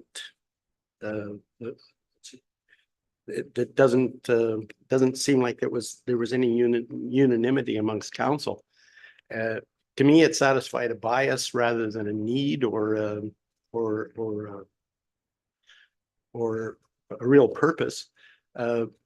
We are responsible. Taxes create our income, and we need to be totally familiar with how our taxes are applied and how they bring in revenue.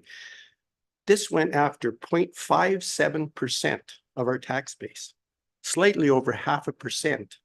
And in that, we affected 2,400 properties and we virtually doubled their taxes, 100% increase. It was absolutely maximum pain for minimal or no gain. At the same time, we're sitting there with 75 to 80% of our income comes from the M&E and linear tax. And we had such tunnel vision to pass this minimum tax that we didn't look at that.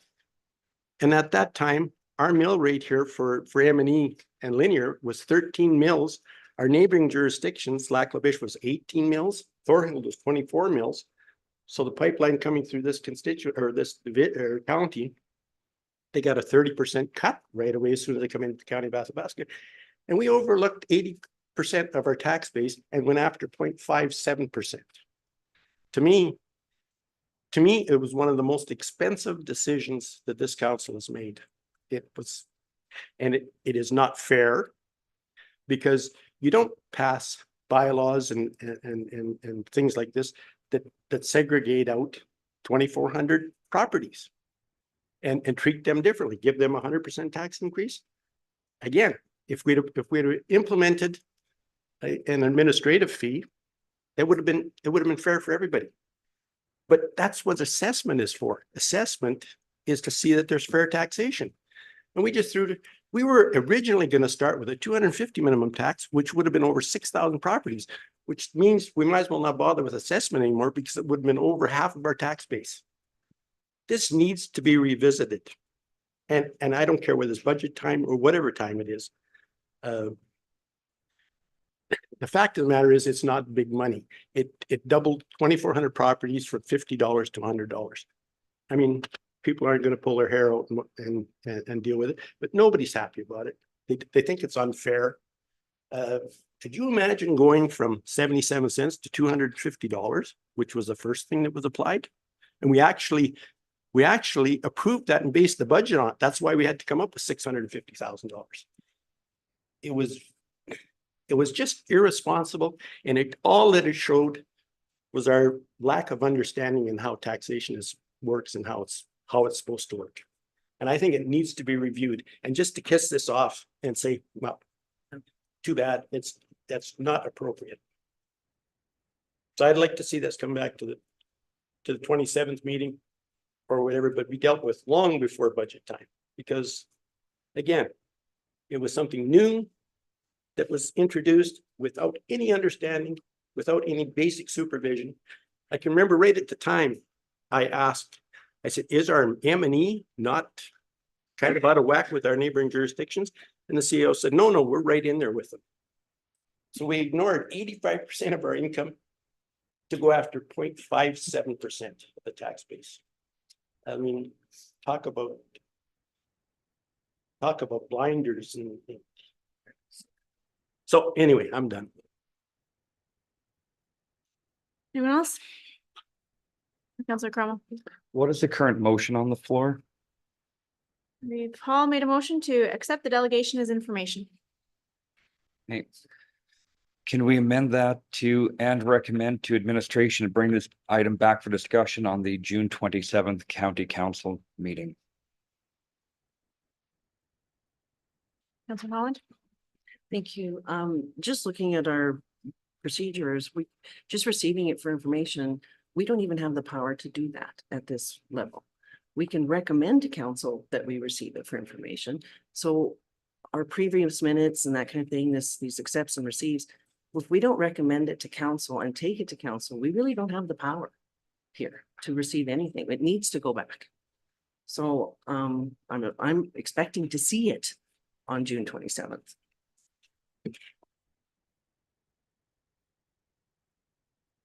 I would disagree with you simply because we've received or accepted multiple items for information already on today's agenda. And they shouldn't be. It goes against our procedure.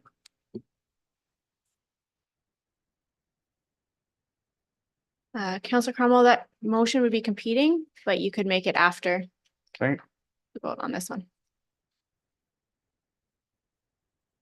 Are there any other comments?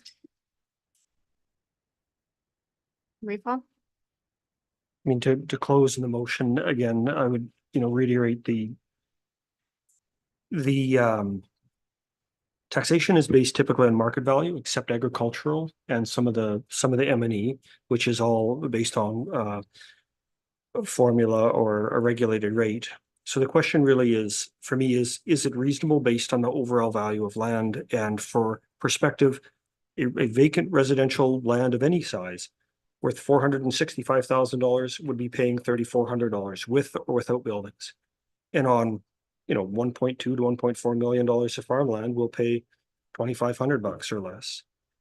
Our producing ratepayers have obviously seen land values grow and revenues change at a rate that far exceeds the growth in tax rate. And I would, remind colleagues that some of the folks who first proposed this minimum tax later have chosen to speak against it. And that a 5-4 or 6-3 or an 8-1 vote is irrelevant. The decision of council is a decision of council, regardless of whether it's 5-4 or 9-0.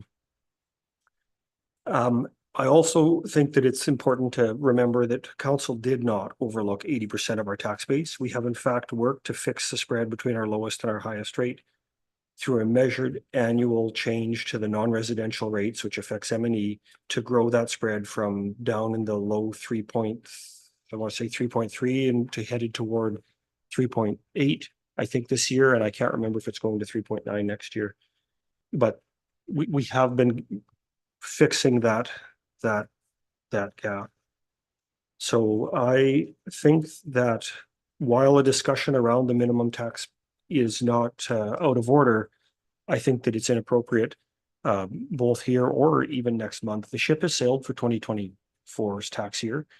This is a discussion that is properly handled at budget time when we get into the budget conversations for 2025. So. Yep. The motion to accept the delegation as information, call the question, all in favor? Opposed? Count is 3 and 5, and that motion fails. Counselor Cromwell, you wanted to make a secondary motion? I'd like to make a motion to recommend to administration to bring this item back to the June 27th, 2024 County Council meeting for discussion. Can you read that a little bit slower, please? To recommend to administration to bring this item back to the June 27th, 2024 County Council meeting for discussion. And I will begin discussion on that motion. I think though the ship has sailed for 2024, we definitely need to work on items, and putting everything off until budget time is not always the best way to operate. And we've had not only today, but since the inception, many ratepayers, many people that have been affected in a very strong way. And it is definitely worthy of our attention. This is why we're here to bring up items. Though we have made a decision in our past, does not mean that decision that was right yesterday is correct tomorrow. So I'm very much looking forward to revisiting this item. Counselor Wallach. I guess I'm just confused of why we're sending it back to council if we're gonna discuss it like a bylaw. Why wouldn't that come to committee of the whole first to actually have a discussion and then send it to council? Like, I'm confused on the process. Counselor Holland. Um, eh, whether it's committee of the whole or council meetings, the debate shouldn't be stifled just because it's council. I guess we could have more of a robust conversation as far as being able to speak across the table and that kind of thing, or being leave of the procedure to speak more than once. However, we've had an opportunity to chat with it here, and I would think that there will be more than one conversation. I don't think it will be resolved in one. So the sooner we look at it, the better, considering we have removed any ability for an assessment appeal in a minimum tax. Counselor Kapajaniak. I just like to speak that I support this motion for the two reasons of being open to persuasion doesn't just mean one conversation, it means throughout your term. And I think that it is respectful not only to our delegation today, but to those that likely he represents, to give them full time and attention in a council meeting. Counselor Gerlich. Yep, if maybe it would be more appropriate to discuss it at the next cow meeting, as opposed to the meeting on the 27th, because that's not very far away. And since our 24 is already concluded, so we don't need to rush into it. Just as long as we're going to do it in the near future, it would be adequate. So I don't know how you accept that as. If I may. I would suggest that a conversation to bring back the bylaw to committee of the whole for discussion versus forwarding the delegation to council. But anywho, Counselor I guess the Holland, thing sorry. that when I'm hearing, there was a sense of urgency from our delegate as well as to decisions that he has to make with regards to an upcoming lease, et cetera, that the further we push this, the longer it takes for him to obtain the information that he's required to carry forward. I mean, we're looking at a situation, again, we're looking at producers, we're looking at, a grazing lease, which is not comparable to regular land that you're going to build your house on, et cetera. We're looking at soaring food prices, and yet we are not helping in making producers more affordable. Any further comments? Recall? I guess I'm confused about what we'd even be discussing based on the motion. I think at the very minimum, we should be having admin prepare an analysis of the minimum tax, of its impacts, of what goes on in a more broad sense. But to rush headlong into a discussion where everybody rants and raves their own point of view without having had that other benefit, I don't think will serve us well. I think we would be better off to ask admin to prepare some work and do some analysis. How many ratepayers does it affect? What kind of revenue does it generate? What's common regionally? Is it the right thing for us? And give them some time to do it.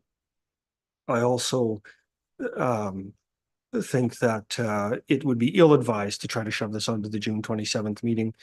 It's, number one, it's very close, and two, because we're heading into the beginning of July break, historically, that June meeting has already been quite full. And this isn't a time-bound discussion that's necessary to get done tomorrow.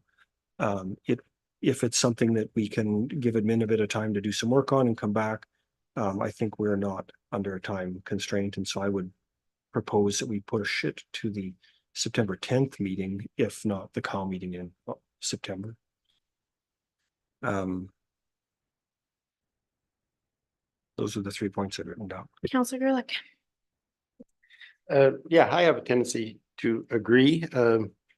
It's unfortunate that someone is up against a timeline, but that's kind of just the way it is.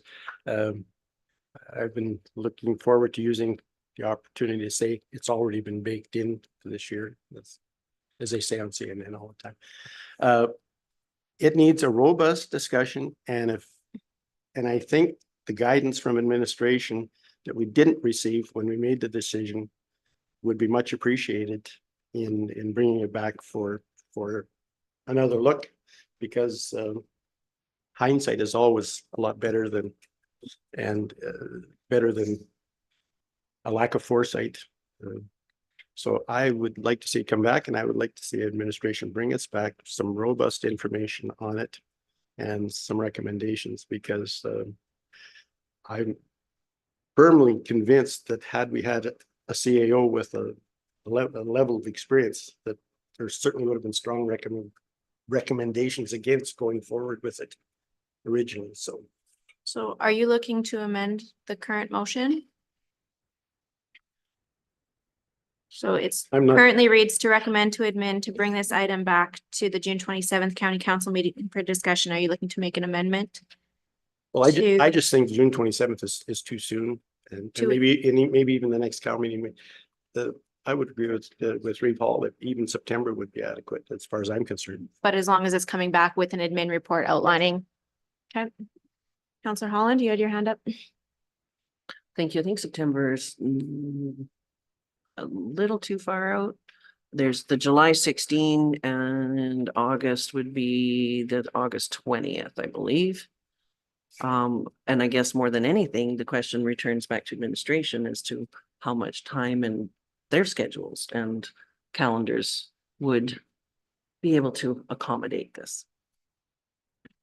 Madam Chair, next council meeting would be impossible. Our report deadline is tomorrow at noon. So to say it's going to be on for the 27th, you're not going to get a lot of information. We're just going to reprint the old reports that previous administration gave to you. So if you want something robust, it's going to take some time, and it affects our work list. So it probably bumps something else down the list, and that's fine. Council's allowed to play with those priorities. So it's going to take some hours to put this together. Refall. I would propose to my colleagues that either through unanimous consent or just by defeating it, we take the motion off the floor and provide a different view, which is to direct administration to prepare an analysis of the minimum tax and present it to council at the September COW. And again, we're not making decisions on minimum tax until March, April of 2025. Counselor Cromwell, is Thank this you. your motion on the floor?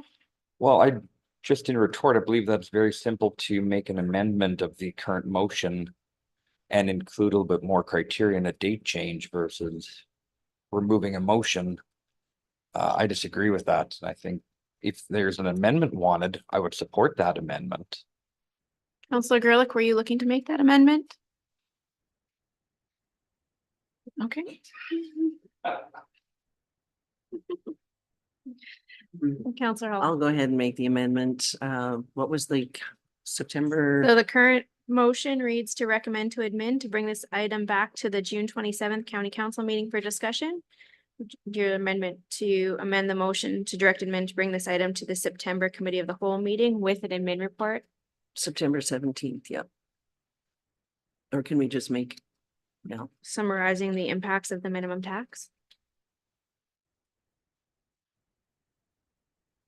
CAO, would September be a reasonable timeline for that? Of 2024. Madam Chair, yes, we can have a report for the September Cal meeting. And Councillor Holland, you were making that amendment? I'm sorry. You were making that amendment? Okay.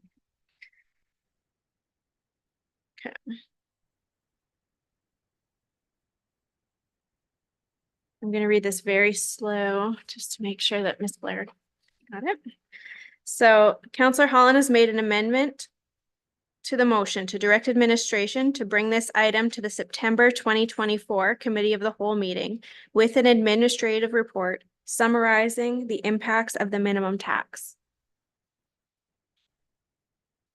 On that, we'll call the question. Oh, sorry, is there discussion on the amendment? Seeing none? Wonderful. We'll call the question. All in favor? That passes 8-0. The adoption of the original motion, which has now been amended to read to recommend to admin to bring this item back to the September 2024 Committee of the Whole meeting for discussion with an administrative report summarizing the impacts of the minimum tax. It was amended. Call a question. All in favor? Opposed? None? Motion passes 8-0.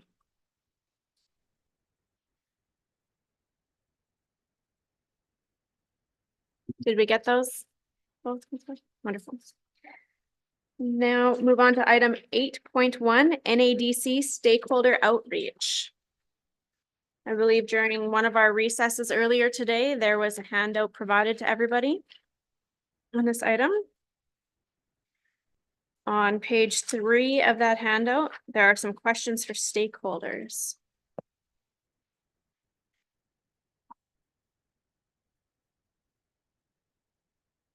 We're just gonna go through the questions. That's what we needed. Is anybody opposed to just going through the questions in this handout?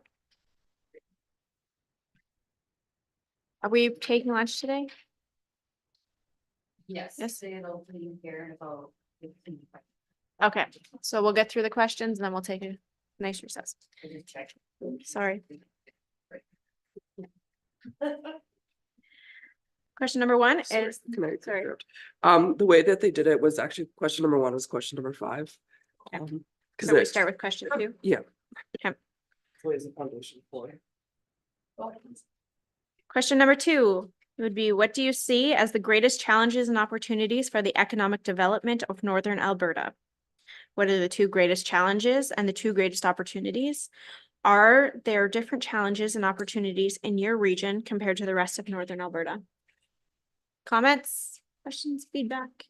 Councillor Holland and then Councillor Wall. Being that we're just seeing this document, we really don't have time to think really what our answers would be, or we've had time to do it. I find that this would be not well thought out at this time if we just rush into something we've just gotten a copy of. Councillor Wallach. I can speak to some of the discussion at the event on Monday. Of course, cell service and broadband was a huge thing. And then funding with banks, not funding, excuse me, rural businesses, because of lack of data. One of the topics that was brought up was, excuse me, you look at our stats, you see 100 people in grassland, but how much through traffic is there? Those data points aren't collected. So one of the suggestions was to have through traffic results brought to the table for investors.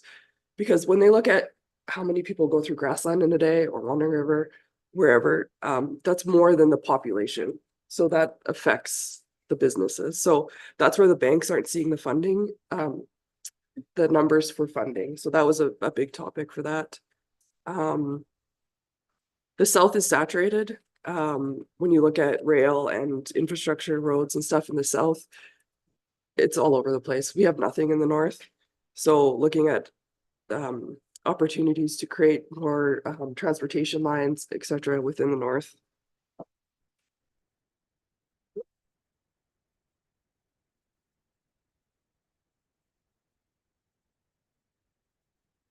anybody have anything to add? Counselor Kapitanic and then Counselor Gerlich. Just what you spoke on, Councillor Wallach, would you agree that to answer, say, that question, the two greatest challenges and the two greatest opportunities would often have the same answer? Say our challenge is a lack of rail and a great opportunity to bring something in. Would that be kind of what we're looking at? Like, Like challenge opportunities, I Yeah. guess, yeah. Counselor Gerlich. I think one of the biggest challenges is in identifying the opportunities. yeah, I mean, Huh. you can. We had an opportunity for something and we could certainly promote it, but we don't seem to be able to identify the opportunities.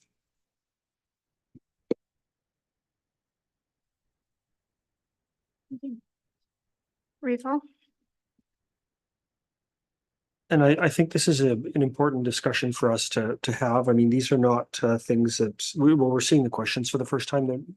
They're not things that we've thought or just starting to think about, and this is the opportunity to have a bit of input. I think also, you know, based on some of the discussions I've been involved in recently, housing and the development cost generally is a problem. Why, as a developer, would you want to come and build 10 houses in our region when you can build 500 in the greater metropolitan Edmonton area where your employees are closer and your costs are lower and you can sell them and make more money more quickly? So I think to me, housing, I mean, that is one of those core infrastructure pieces that we need to work through as well. And are they different here than in the rest of Northern Alberta? I think for us, we have a lot of opportunities in the region because of our proximity to the capital region. We're not that far away. There are we've got significant employers in the region. We've got an abundance of natural resources through both the forestry and of course the Martin Hills oil field, which again, I feel like, and you've heard me say this, I think it's one of the biggest oil finds in our lifetime. And there's an opportunity there that we're just haven't really put our hands on in terms of encouraging that industrial growth to happen inside of our region. So I think we have we have opportunities that are different than the folks that are farther away because we've got a good mix of services in the region. We've got a good mix of retail, which is obviously concentrated in the urban centers, but we're also close enough to the city that if folks want some of those other amenities, it's not impossible to go get them and watch an NHL game if you can afford the tickets, or get down for those other cultural things. So for me, cell and broadband's a big one, but also housing. The comment about bank data, we saw that probably about this time last year where we had a significant employer in our region struggling with the rejection by a Toronto-based bank simply because of where they were. Not because of their business model, not because of their success. They just didn't like our region. I would argue that it's not just our proximity to the capital region, but also to Fort McMurray.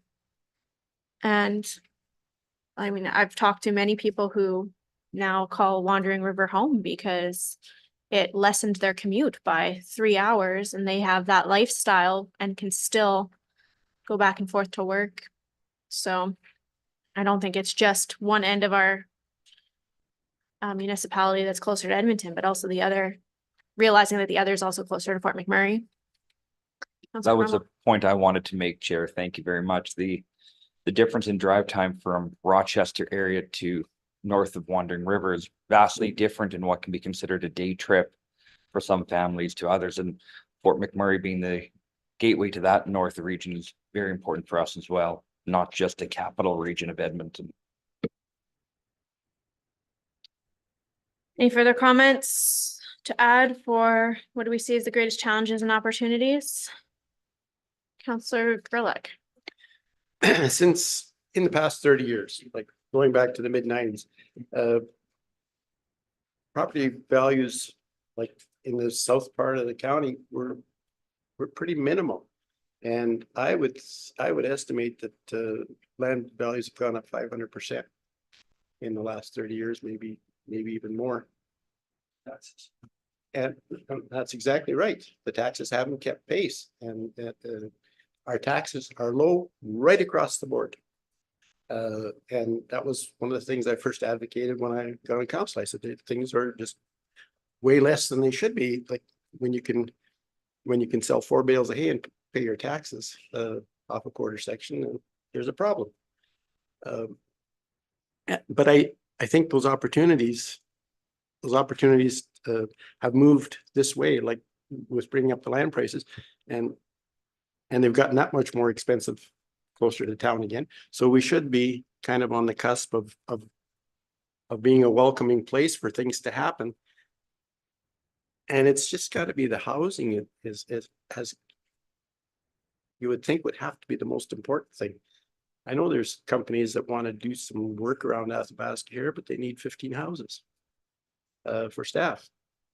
And I think that's maybe one of the directions we got to be leaning, is somehow figure out how we're going to get something going in our communities to accommodate people. Housing is short everywhere. So if you provide some housing, you'll get those people coming here. Can I follow up on the council's comment, just to say, like, generally, we're still a relatively affordable region if you compare to buying a house, say, in Beaumont. You know, what you'll buy here for a used housing stock, new is difficult. I spoke to a developer a couple of Fridays ago, and he said for him to, in town where the services are at the edge of the next phase, it's going to cost him $120,000 a lot to bring in services before he factors in what he paid for the dirt. And that's a real challenge. But if you're looking at a used house, in Boyle, there's some fantastic deals right now. And even in Athabasca, I think relative to, in a previous career, I used to say to my colleagues, because we were all on the same salary band, I can have a better lifestyle for the same money as the people I work with in the city, because my home was cheaper, my commute was maybe physically slightly longer, but certainly much shorter in terms of time. Like my golf membership was a fifth of theirs. It's an affordable place to be, is where I'm headed. Any further comments on this specific question? See, let's move on to question number 3. What support does Northern Alberta need from the government of Alberta to accelerate economic development, specifically in the following areas: recruitment and retention of critical occupations, infrastructure which supports economic development, including economic corridors, and attracting and retaining small business? Well, who wants to bring up the STIP program first? Councilor Wall. Okay, well, that was talked about. For recruitment and retention, they did have a program last year called Reside for physicians. And it was based on where you were going to work, how much money you would get. It wasn't super successful because they only ran it for 1 year. So I think if they could bring that back, we did get 1 doctor through that program here. And then we talked about our housing situation with the doctors, how that shouldn't be the municipal's responsibility, blah, blah, blah. And helping them, like, I guess, find solutions for housing within AHS and Alberta Health. Kind of jumping to the next question that talks about the bursaries, and we talked about youth coming back to Northern Alberta. There's a Northern Alberta bursary program. The county line is a cutoff for that. So a lot of people that were there that had kids didn't know about these programs. I received it when I went to school, and my mom has received it when she went to school. So it's a payback program, kind of fee for service kind of thing. So helping them or asking them to do more education about that.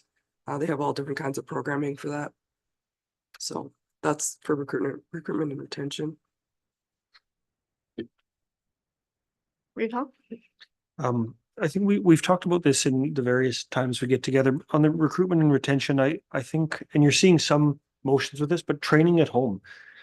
you know, if we need critical professions in the north, and by the north, I mean anywhere outside of the greater daily commuting distance into the metropolitan areas, you know, training people who already live here is, to me, one of the solutions. The Lethbridge and Grand Prairie medical doctor training programs that are under development, I think is a good start, but also, you know, some of the distance programming that exists through Portage and through AU. If what happens, I think, in those cases is you end up with a slightly more mature student who can't necessarily pack their life up and run to Calgary for 4 years to train, but they can work through the distance-based programs and stay at home. And so for me, training Northerners in the north, and I think, you know, and my kids are not old enough to be in university yet, but when I look at friends who are, their kids go to the cities and they lots of times don't come back. And not that they don't exist, but you know, if you get people building a life in the rural region, they I think are more inclined to stay.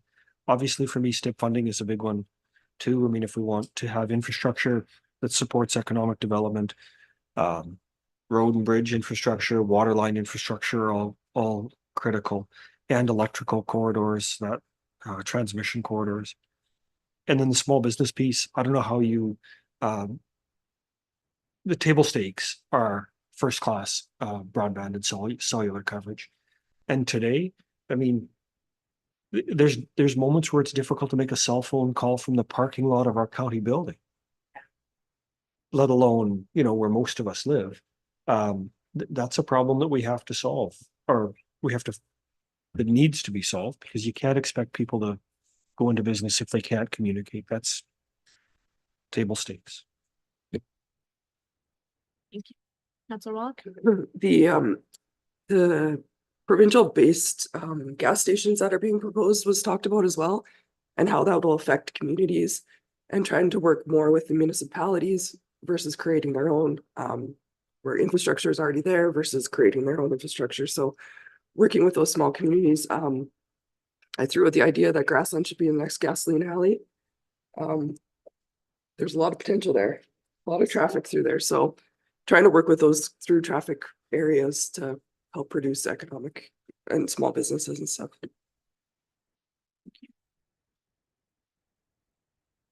Any further ways that the GOA could help just to accelerate economic development?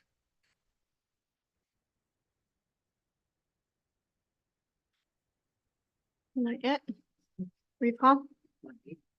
Funding and finding ways to help bring down some of the development costs. It's again, when you circle back to the we've got hello, Councilor Mims. It's great to see you. Councilor Mims.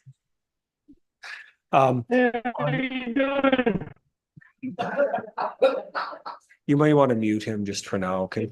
Till he knows that he's a listening to some of the other our colleagues from other municipalities, you know, they were getting into the role either in partnership or directly as developers to get lots prepared and ready and selling them very close to their cost. We see if anyone who's driven to south of Edmonton recently, there's a billboard of billboard size advertising $50,000 an acre. I shouldn't say that in case anyone hears, but down in Vegreville, I think in Valley View, they're looking at selling industrial land like $35,000 an acre. And these are costs that, you know, you can't necessarily put the infrastructure in for that. But when you talk to those folks about how they're doing it, and they're being creative. In some cases, they're doing it themselves in their downtime with their own equipment, which I suspect may mean they don't value the equipment and the time and what the yellow iron's worth when it's being used there.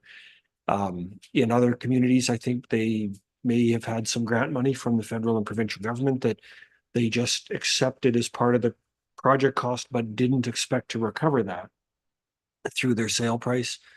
So there are some creative ways we can look at it, but having government assistance to help get our costs to a place where they're marketable would be helpful. Thank you. Counselor Mins, we are just discussing the NADC outreach stakeholder questions that were distributed. And the current question we're on is, what support does Northern Alberta need from the government of Alberta to accelerate economic development? Okay. Are there any other ones to add to our list? Counselor Hall, I'm sorry. Thank you. And for the benefit of Counselor Mins as well, just out of curiosity, it does mention here, that written responses be emailed by June 28th, 2024. So if we have additional ideas and thoughts, is that something we can take advantage of? I would imagine that administration will have to submit our response. Like they'll need a little bit of time to do that, right? Okay, so you're gonna think fast on your feet, Counselor Mins, because we didn't get very much time with this. And just for clarity, it was submitted around June 5th. So like it did come in. I double checked my emails, so like I apologize that you didn't have it earlier, but So the fourth question is your organization aware of regional and northern economic development supports like the Northern and Regional Economic Development Program, Northern Alberta Development Bursary Program?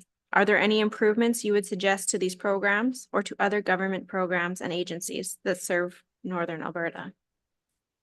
So this is speaking about the NRED grant that we've applied for, correct? Yeah. And then the bursary program? The bursary program. So the Business Link was there. A lot of people don't know what Business Link is because they have no sites in Athabasca or Westlock. They're based out of Edmonton and Whitecourt. That was one thing that we brought up with Community Futures and Business Link having sites in more communities. And then, yeah, just people not knowing about the programming and what can be covered from the grants. And just a bit more explanation and stuff.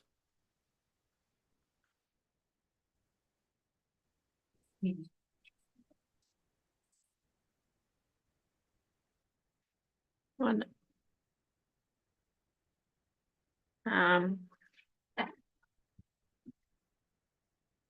So just better communications around the availabilities of those programs.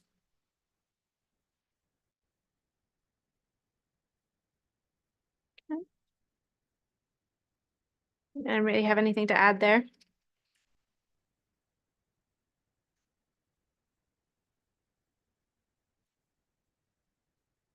No? Okay, let's move on to question 5. How can the government of Alberta and the NADC better support collaboration on economic development initiatives between industry, municipalities, and nonprofit organizations? Councillor Holland. The government of Alberta, as well as the federal government, would really do well if we had local representation at the table. That was something that we talked quite a bit about at FCM. And where things are happening at the municipal level, it doesn't seem to be getting through as well as it could. So I would like to see local representation of municipalities at the table, both provincially and federally. Thank you.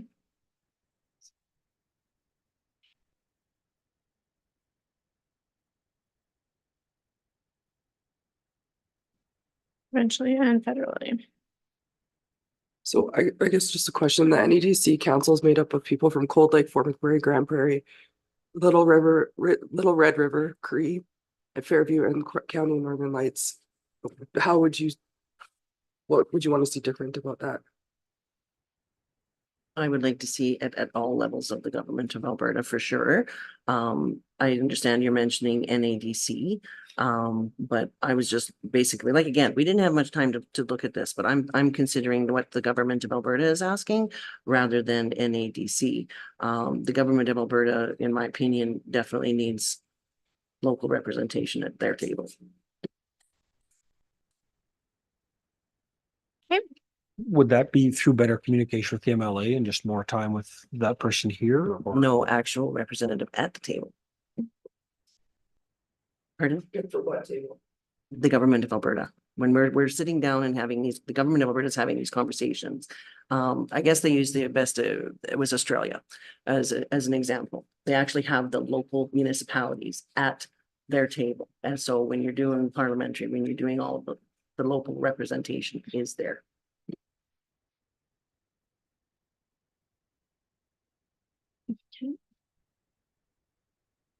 Anything further? for This item? Counselor Kapchanic. I'd just like to maybe clarify that a bit more. Reaching out so that it doesn't feel like at a municipal level, you're always having to beg for an opportunity to lobby, but by having a committee or a place where all governments met, where municipalities were included, that was the example I know you're referring to. And what it did was create less of a almost competition between like who can get in the face of your MLA, who can get to this event faster and get their attention. And by having a formal committee that would meet. Now, obviously, that's lobbying them to create it, right? Mhm. But it's a really good point. Alright. Anything further? Counselor Wall. We did talk about continued funding for, not so much as a grant program, but just in general to municipalities to help with the economic development. Instead of having to apply for a grant every year, just having that built-in funding. So I think just sustainable funding is the biggest thing. Yeah. Okay. Yeah.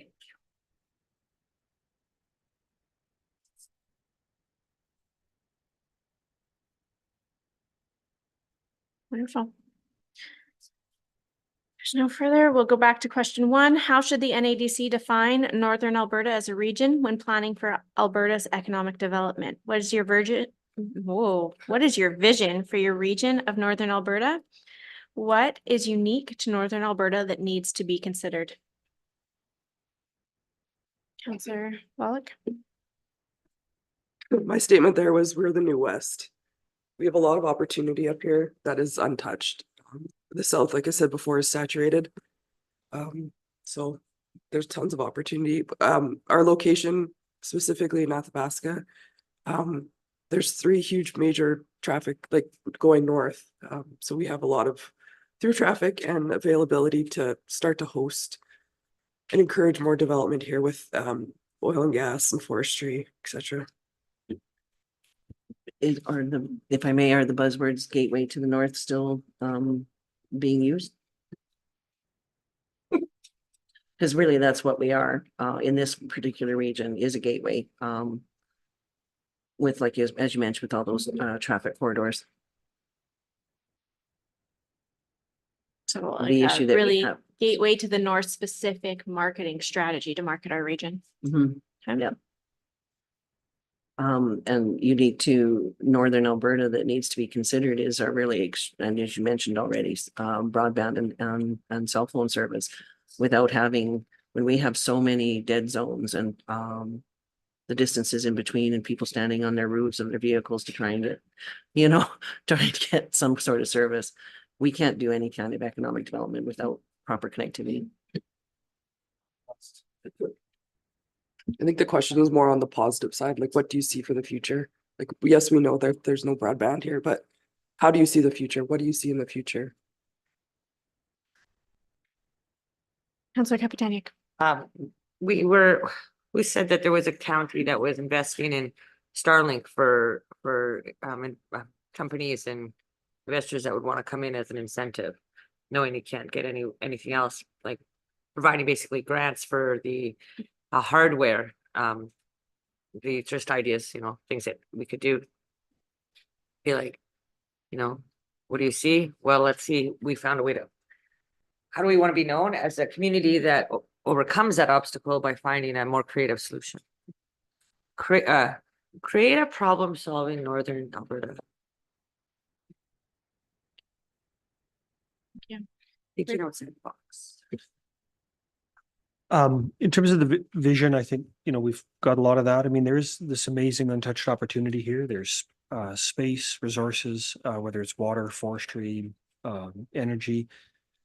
The unique things though that I think we have to consider as we do things are the distance. There's great distances for all of us to travel that are, I think hard to imagine for some of the folks that we all have friends with in the cities.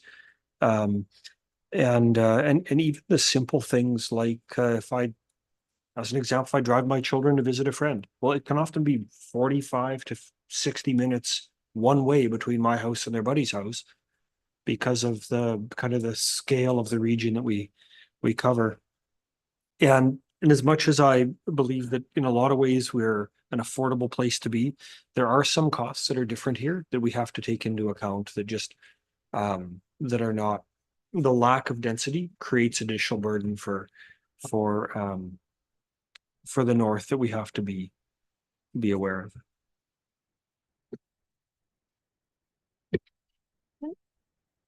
Anything further? Counselor Gerlich. The one thing that we really have to promote is affordability. I talked to a fellow the other day. He said he owns 7 acres with an old house and a horse barn on it. And he's looking at 700,000 to 800,000 for that. He's in the Highway South Corridor for those 7 acres, and he can come up here and actually buy something that is much better than what he's got, and still have quite a bit of jingle in his pocket. So that's certainly one thing that we do have going for us. That sure made me move home when I graduated university.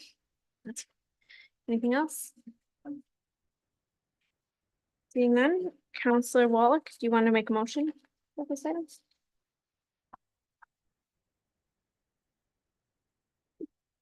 Should we then, because of the timing, compile this and so the agenda deadline is tomorrow for council, but is it possible to compile this and have this come out after the fact with the agenda in advance of the council meeting for kind of a review, a summary of what we've talked about so that everybody gets to see it there and has a little bit more time to think about it? Then there's a moment to revisit it and add or kind of adjust. But if it's mostly compiled, then the submission by the deadline would hopefully be manageable. Unless everybody's got holidays booked after the council meeting. Process wise, CAO, would that be create an unreasonable burden on your team? You would like it on the next council agenda? Is that really what you're asking? Sort of a summary of the answers to the questions we've got here. And the deadline is the day after. That shouldn't be a problem. Should be fine. To have it on for the 27th. If the motion is to direct administration to compile a summary of And the comments. even if the summary comes out like asynchronous to when the agenda is released. Yeah, that's possible. Counselor Wallach? That was your motion? To direct administration to compile a summary of the responses to be reviewed at the June 27th county council meeting?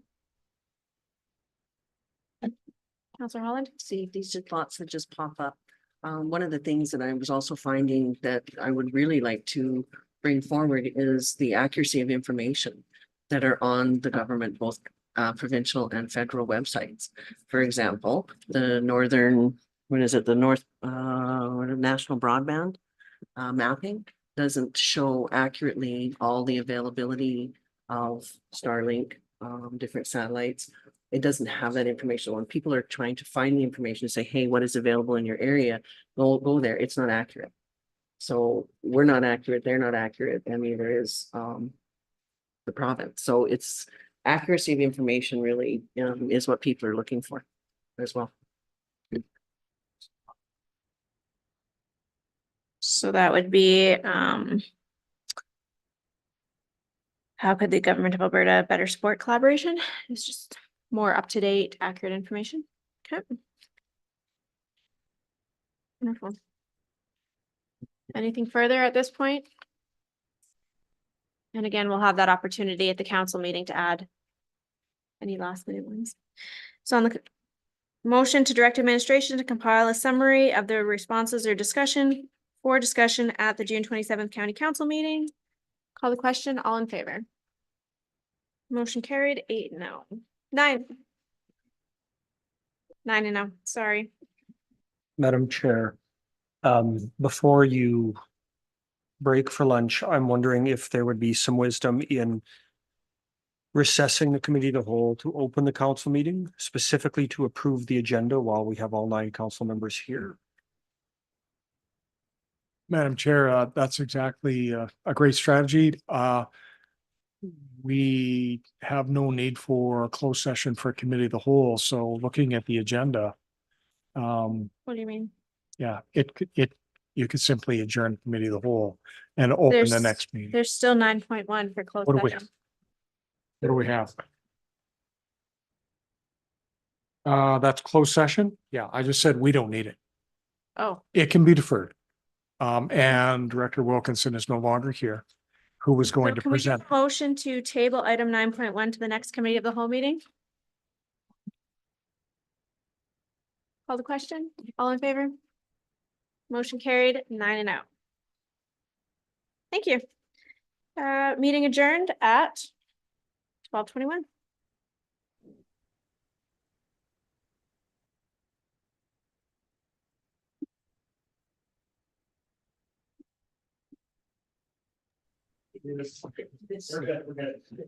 It is 12:22, and I'd like to open the special meeting of Athabasca County Council for Tuesday, June 18th. The first item of business after the call to order is the approval of the agenda. CAO, I believe you had a couple of items you wanted to, hoped to add. Yes. 3.2, Mr. Chairman, if we could add the acceptance of provincial grant applications for water line projects. That would be the first item. that's maybe 2.2, right? Right. And the second one, which I've done an RFD for. Do you want me to- Oh, yeah, it was the advocacy letter for Highway 6320. And both of them were time sensitive. That's why we are respectfully asking to add them to the agenda. Can I? Will you just bear with me a moment to look at my electronic notes?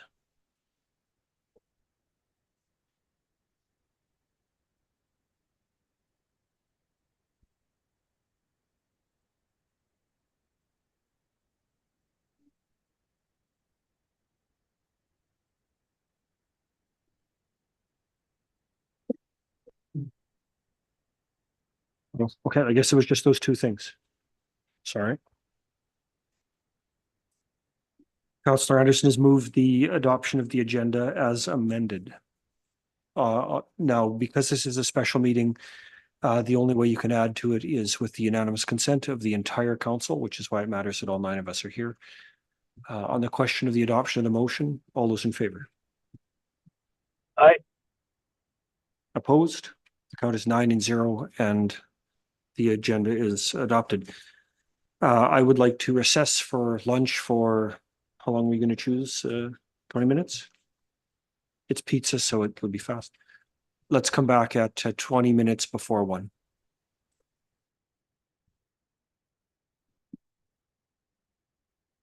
But now you're not obligated to if you. We don't need you anymore.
It is 12:43, and I'd like to reconvene the June 18th special county council meeting.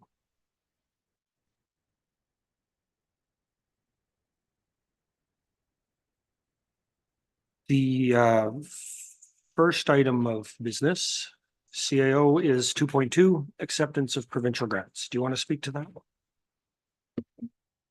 Yes.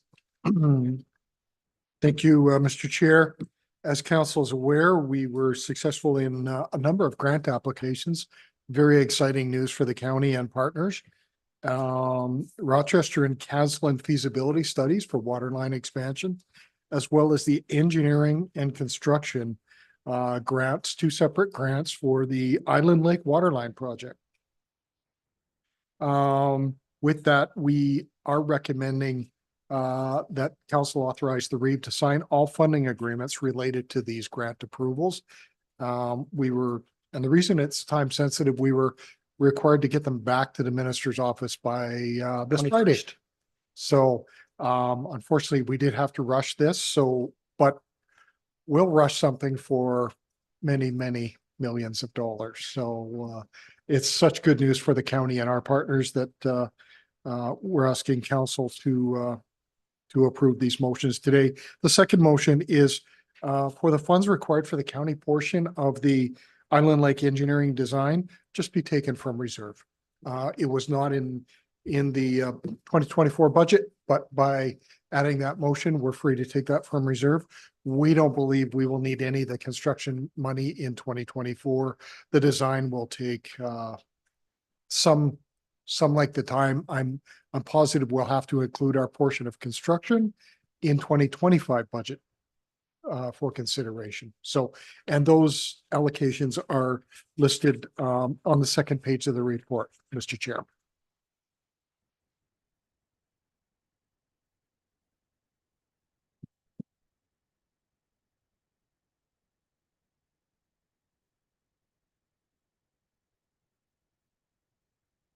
Is there we'll just give everybody a moment to review that report and those numbers.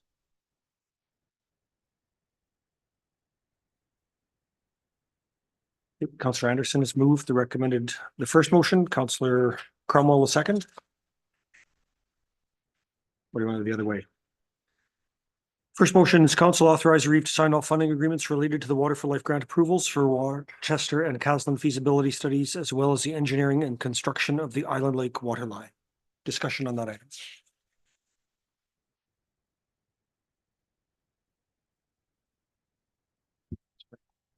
Want to speak to it, Councillor Cromwell? Yahoo. Okay.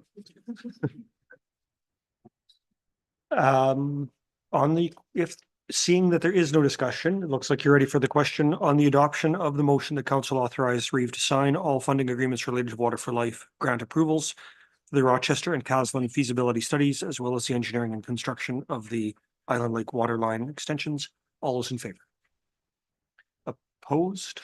The count is 8-0, and the motion is adopted. Councillor Cromwell waived in a tie with Councillor Anderson that funds required for the county portion of the Island Lake engineering and design projects be taken from reserves. This has that budget impact. It wasn't in our budget. Any discussion on that?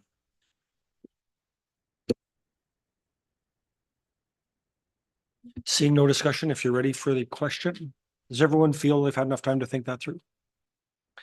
On the question of the adoption of the motion that funds required for the county portion of the Island Lake engineering and design projects be taken from reserves, all those in favor?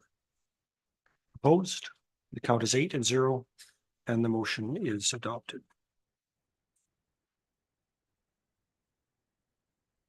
I think there's already motions on the floor kind of directing the negotiation with the partners on the split, so we don't need to deal with that. The second item. Second item, Mr. Chairman, is to ask council to support and authorize a letter, basically to authorize the REIV signing a letter advocating for twinning of Highway 63 as per the letter of request from Regional Municipality of Wood Buffalo. Obviously, this This would have some impact on landowners in our region. But the overall impact would be absolutely fantastic for our region and for a lot of our neighbors to continue that twinning south of where it has ended. And we're asking for council to authorize sending a letter of support as per the request of Wood Buffalo. Someone wants to move that. Councillor Gerlich has moved the council support and authorize a letter advocating for the twinning of Highway 63 per the letter request from the regional municipality of Wood Buffalo. Discussion. Councillor Holland, you were first on the list. Thank you. I just was hoping to gain clarity around one particular word that popped out for me on the letter. It is in the fourth paragraph, second from the bottom, and it says, the highway route is well established for the movement of passengers and goods and twinning Highway 63 and Highway 28 from around grassland.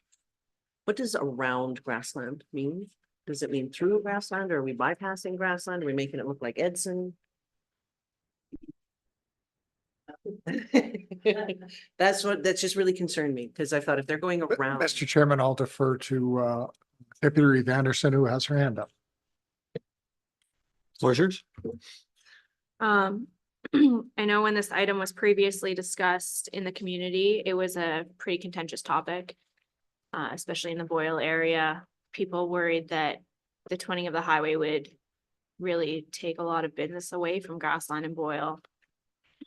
Just as people wouldn't be quite having to slow down the same, the traffic patterns would change, the access wouldn't be quite as convenient.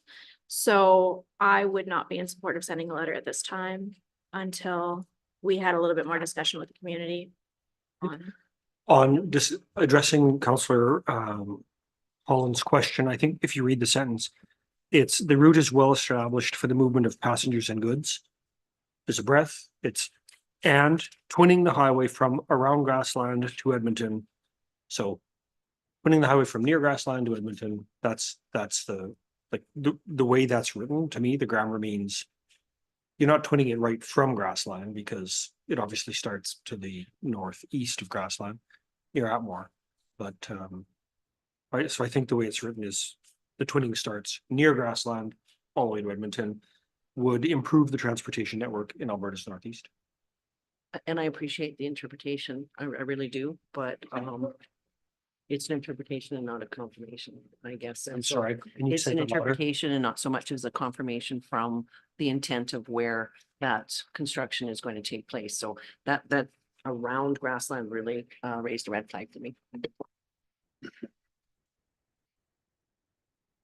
Councillor Cromwell had his hand up, then Councillor Chemsik.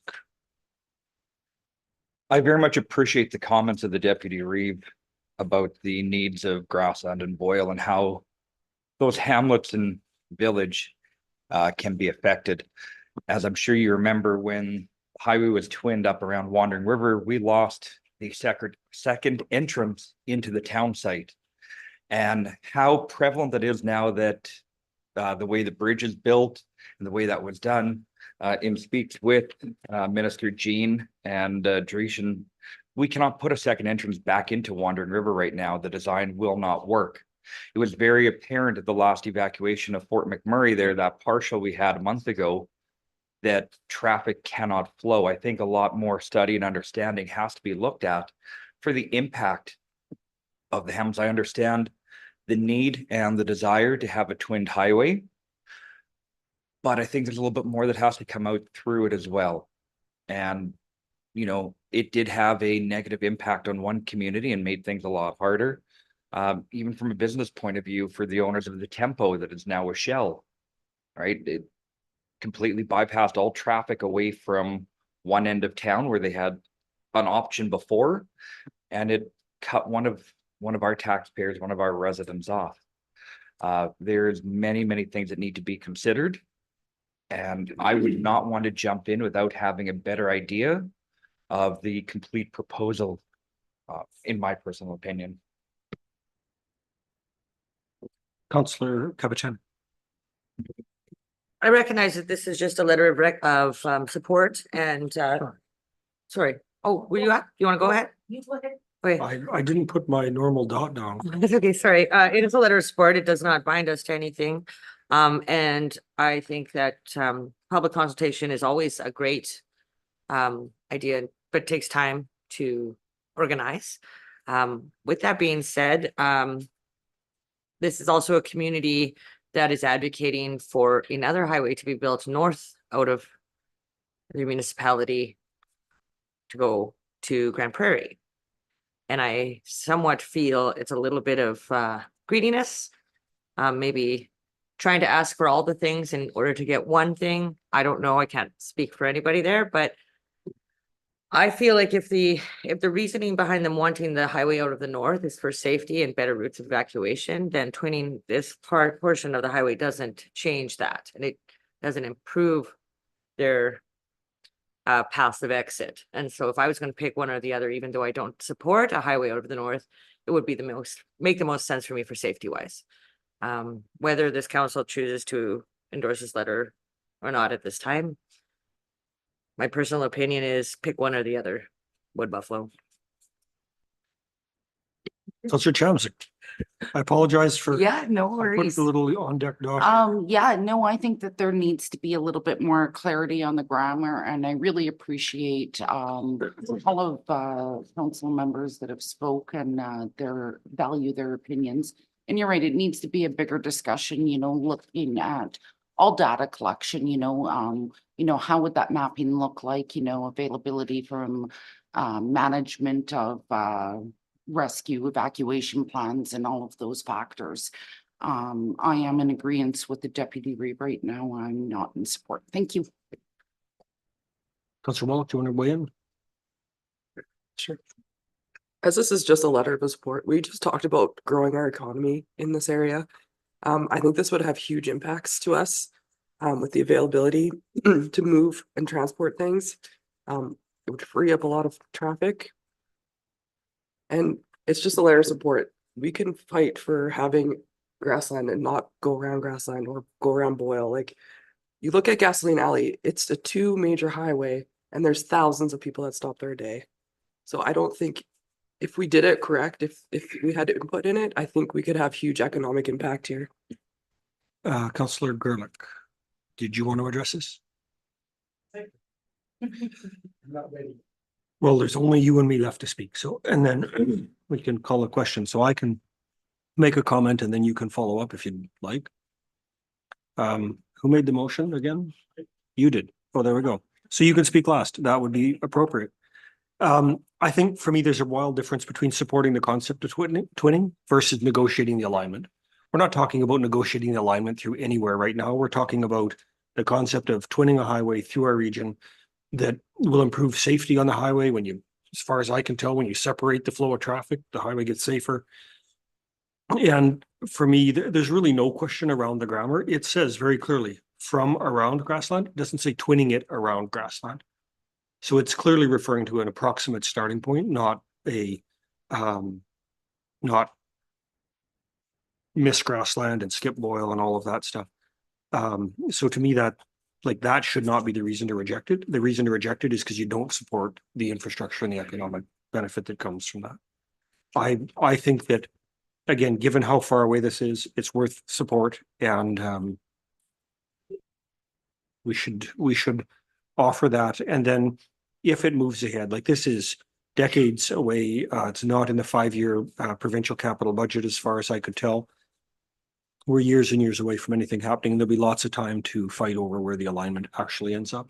But the concept of, do we support the idea of it being twinned? I think we should be a resounding yes. Now, Councillor Gerlich, I did subsequently make a note that you made the motion and get the final word. Yeah, just from my point of view, there are a lot of slow, heavy loads that go up there. And I just think would be much safer on a twinned highway as opposed to one lane of traffic each direction, because people get behind something and pretty soon they throw caution to the wind, and there are problems. I can't see how it could really have that much of a detrimental effect on the community if it's done properly when coming by.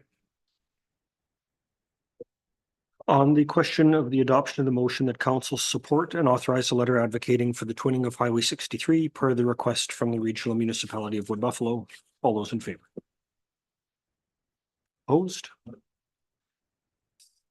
I didn't see, so we're 8-3, so you need to vote, Councillor Cromwell? I'm not asking twice, sorry.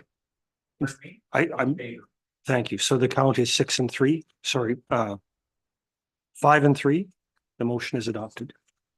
Mr. Chairman, just a suggestion. The motion was to authorize a letter.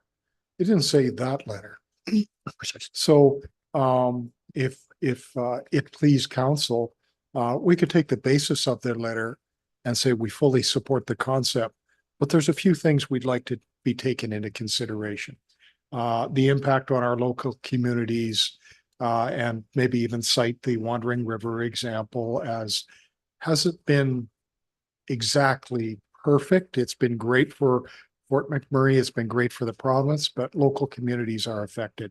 And so we can support it and still have some reservations that can be deferred to the design stage. Is that fair? So something that includes a comment that we'd like input into the alignment when the time comes. or Absolutely. We support it, but anticipate participation and input Right. into the alignment.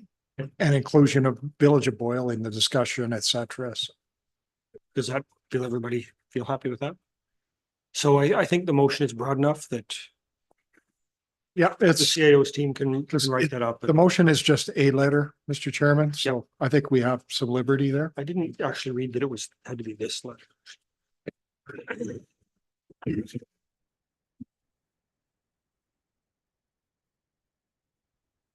It would be appropriate to entertain a motion to enter closed session. Councillor Cromwell has moved. Is there any further discussion? Oh, sorry, on the question of the adoption of the motion to enter closed session, all those in favor? Opposed, the count is 8-0 and the motion is adopted.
All right, we have left closed session. We've had a bit of a break.